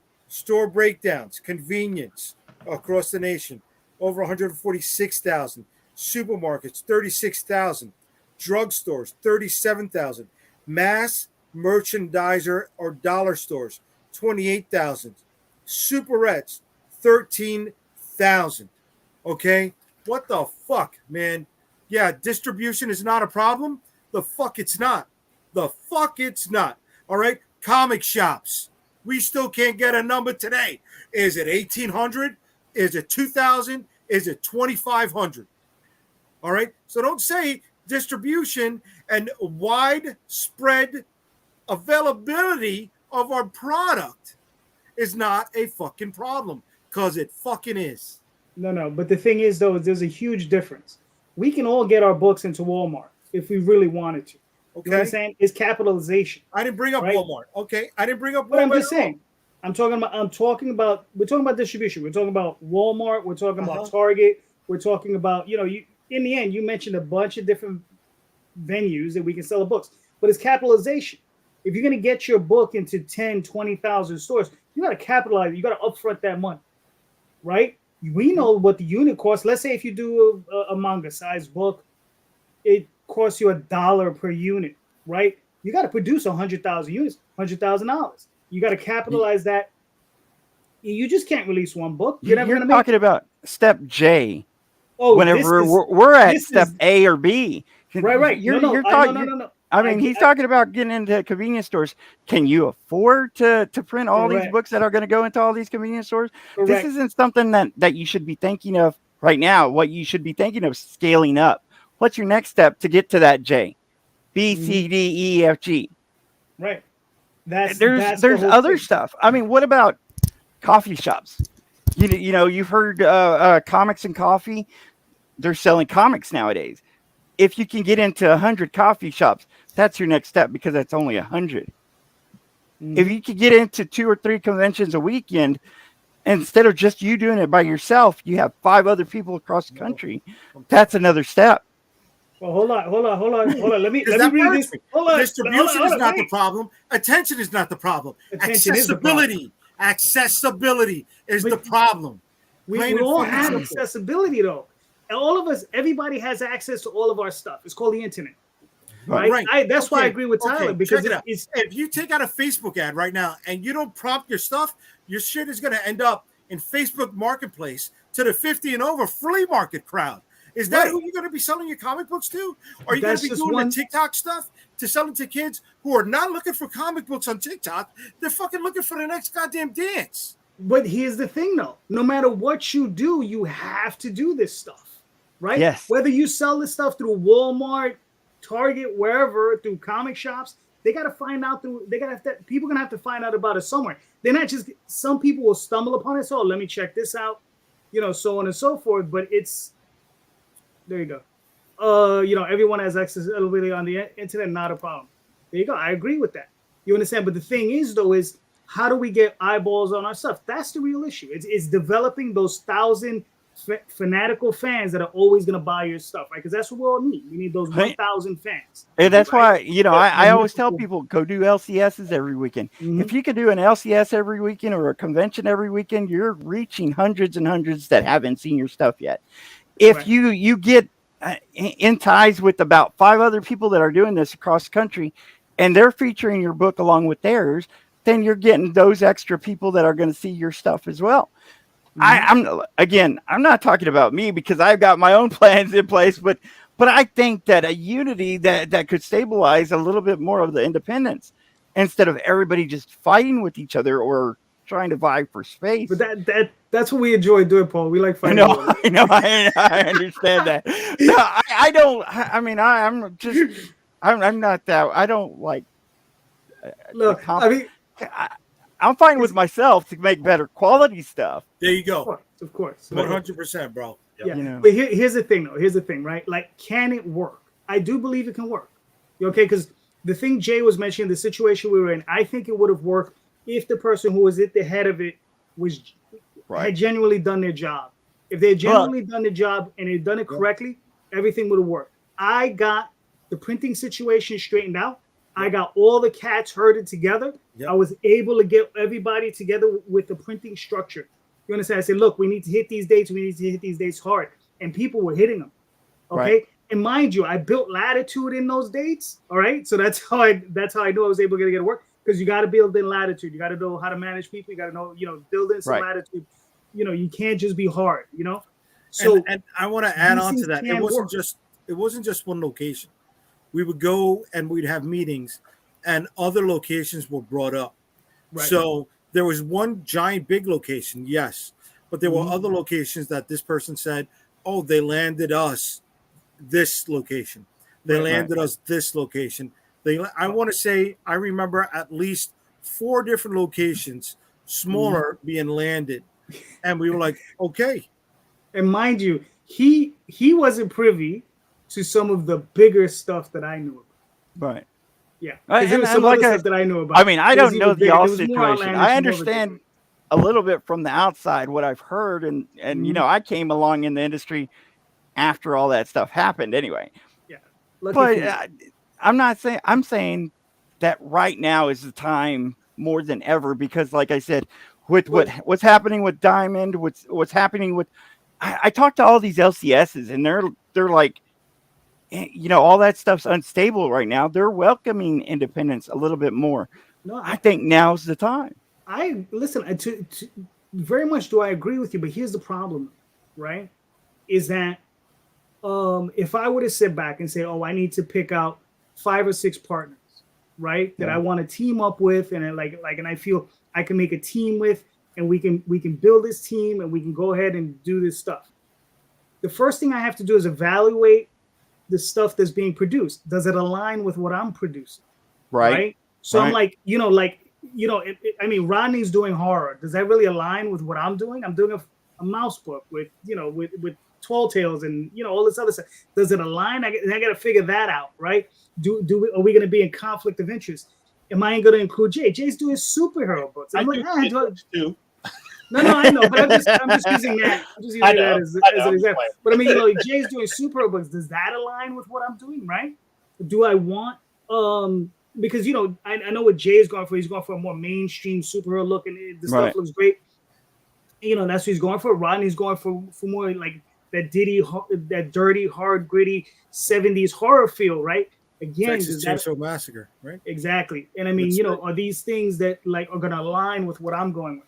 So I got to put together a team where we align, right? Because amongst all that stuff, I forgot what it was called, but I remember Dave Sim, Jeff Smith, Charles Vess, there's a couple others who I'm forgetting, where they would go around the convention. They were all doing fantasy books, and they would go around the conventions, and they would all be together, and they would all push and promote. And this was before Kickstarter, before any of this stuff.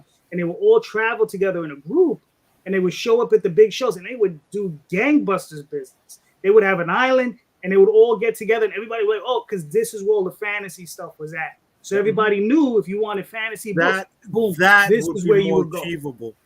That is something that would be a lot more interesting to me, because I noticed the void at just this show a few weeks ago. You either had Artist Alley or you had an exhibitor, right? There were only 3 independent publishers there. Everybody else was just doing prints or selling shirts and stuff like that. So whenever people on the floor who were looking for independent publishers found someone, they would let anyone else know. And I noticed that firsthand. Like, oh, such and such sent me over here looking for this kind of a book. Like, awesome.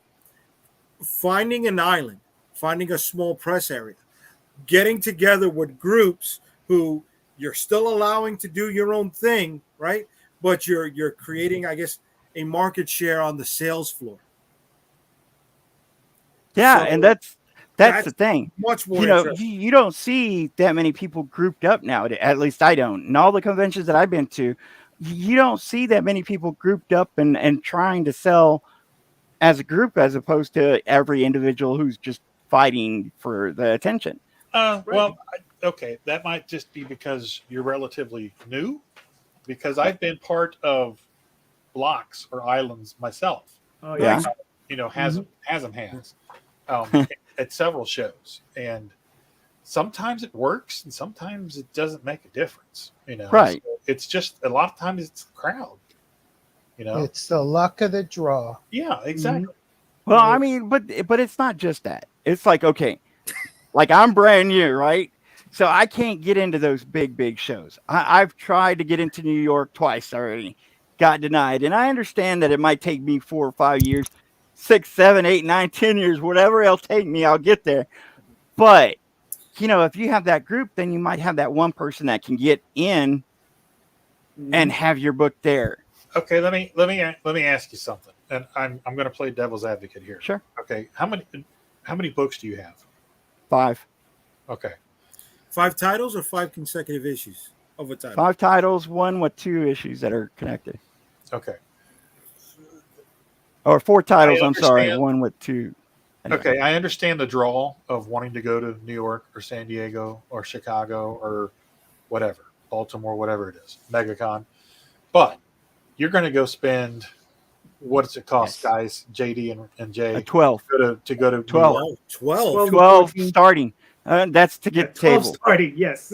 Yeah. Okay, so I understood. I had it all. That saved doesn't up. include traveling, lodging, Hotel, food, right. all that stuff. Let's say 3,000. Okay, so, but for example, I know C2E2, because we ran the numbers on there. We're $2,100 in the hole before we even get to this show. Right. Okay.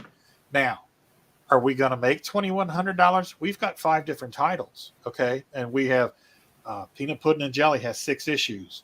Pitter Patter has 2. Roadkill Rampage has 4. Okay, we've got multiple copies of multiple titles, but if I'm not doing what's behind you on your wall, if I'm not doing the Star Wars prints and stuff like that, we're not going to recoup our money, because only so many people are going to buy your books. You can't say you're not. I mean, you should go in there saying you are going to. I don't expect to. I'm the most positive person out there. Right. I don't expect to. I mean, reasonably, I expect to take a loss the first time I go to New York. But it's not just about selling the titles. It's also about connections and the prestige of being there. That's true. That money's not always the thing at a show. Sometimes it's about the people that you meet and the connections that you make. But you still need to go in saying you're going to do it. Right, but don't be so quick to want to do those big shows, because you're going to lose so much money up front. Well, I understand that. You need a lot more merch, bud.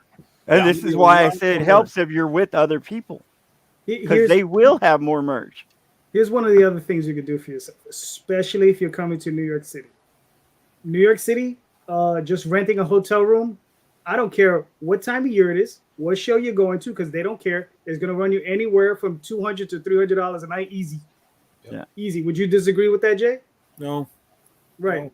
That's easy. That's just. It doesn't matter what time of year you show up. Any show doesn't matter. Doesn't matter. That's just what it costs here. And that's a BS hotel in the middle of nowhere. All right. Try to find somebody that lives out here and try to bunk down with them. You know, that doesn't mean Crash on contact somebody's me floor. because I got a backyard and that's what Sleep you in my You gotta- car. No, I you gotta understand. No, I but understand. Logistics. I'll You bring got to look it at the logistics of bringing enough merchandise Right. No. to Yeah. double your expenses, so you can think about Right. turning a profit. Right. That's gonna add to you as well, right? Yeah. Right. What products do you have that are higher margin that can add to the revenue that you're generating, and you can apply later on? You know, Here's something. Here's something, Jay. Hold on. Like if we would hold on, let me just answer this real quick. Tyler says Jay and I should chat one of these days on here. JD, drop me a link one night and I'll jump on for a bit. We challenge accepted on JD's behalf. Yeah. That'll happen, Tyler. Yeah. I'm gonna have to fucking drink for that one. Okay. but listen, but seriously though, imagine this. Imagine if you could go to we all go to conventions, right? Now, and again, these are gonna have to be books and titles that align with you. Okay, it's like what I was saying earlier, where you have Charles Vest, all these fantasy books aligning with one another. So let's say you superhero guys all get together, right? And we all do giveaways to get people to sign up for our mailing lists, right? Yes. So you do PDF giveaways, right? So Yes. imagine you did one with Carlos, you did one with Paul, right? Or whoever's doing a superhero comic. You line up with a few people, and you go. Everybody does shows all over the place, and then you share those lists and you give away everybody's PDF. You say, listen, you're gonna sign up to this mailing list. You're gonna be on these mailing lists, and you're gonna get these free comics from each of these creators, right?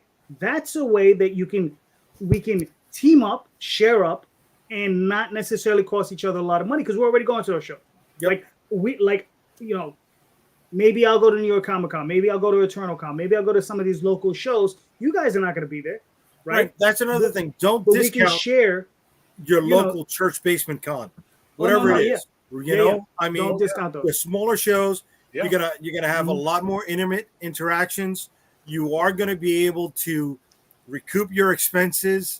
You know, Yeah, you're a bigger fish in a smaller pond. yeah, Right. yeah, Yeah. yeah. So, right. fellas, I don't want to. I have to log in for work in 15 Oh no, minutes. we're Carlos, I'm sorry, bro. we're at the 2 hours. We're done. So this was fun, guys. This was fun. Thank you for everybody in the chat for showing up. Rodney, where can they find you and your work, sir? Everybody can find me at Rodney Fyke Art on Facebook, Instagram, and Twitch. You can also find me on the Indie Comics Network on Thursday nights for Thursday Night Throwdown at 8 p.m. and Fyke It Let's Draw on Mondays at 5:30. You can also find me at hasm.com. Check out all of our books there. HAZZUM.com. I was kind of hoping you were going to say find me on Linktree, but anyway. Carlos. Okay, so you can find me on championcomics.com, championcomicsgroup.com, Champion Comics Group in Facebook, and also Champion Comics Group at Champion Comics Group on Instagram, which I've been using a lot more lately. So at Champion Comics Group for Instagram, championcomicsgroup.com, and then Facebook / Champion Comics Group. So pretty easy.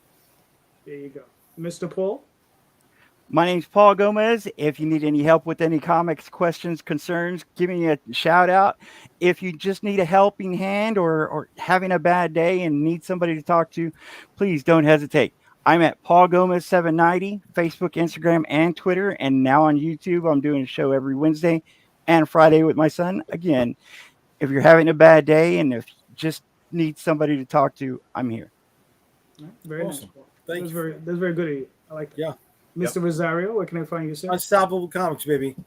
Unstoppablecomics.com. All roads for me lead to and from unstoppablecomics.com. You can find all of our social media links on that website.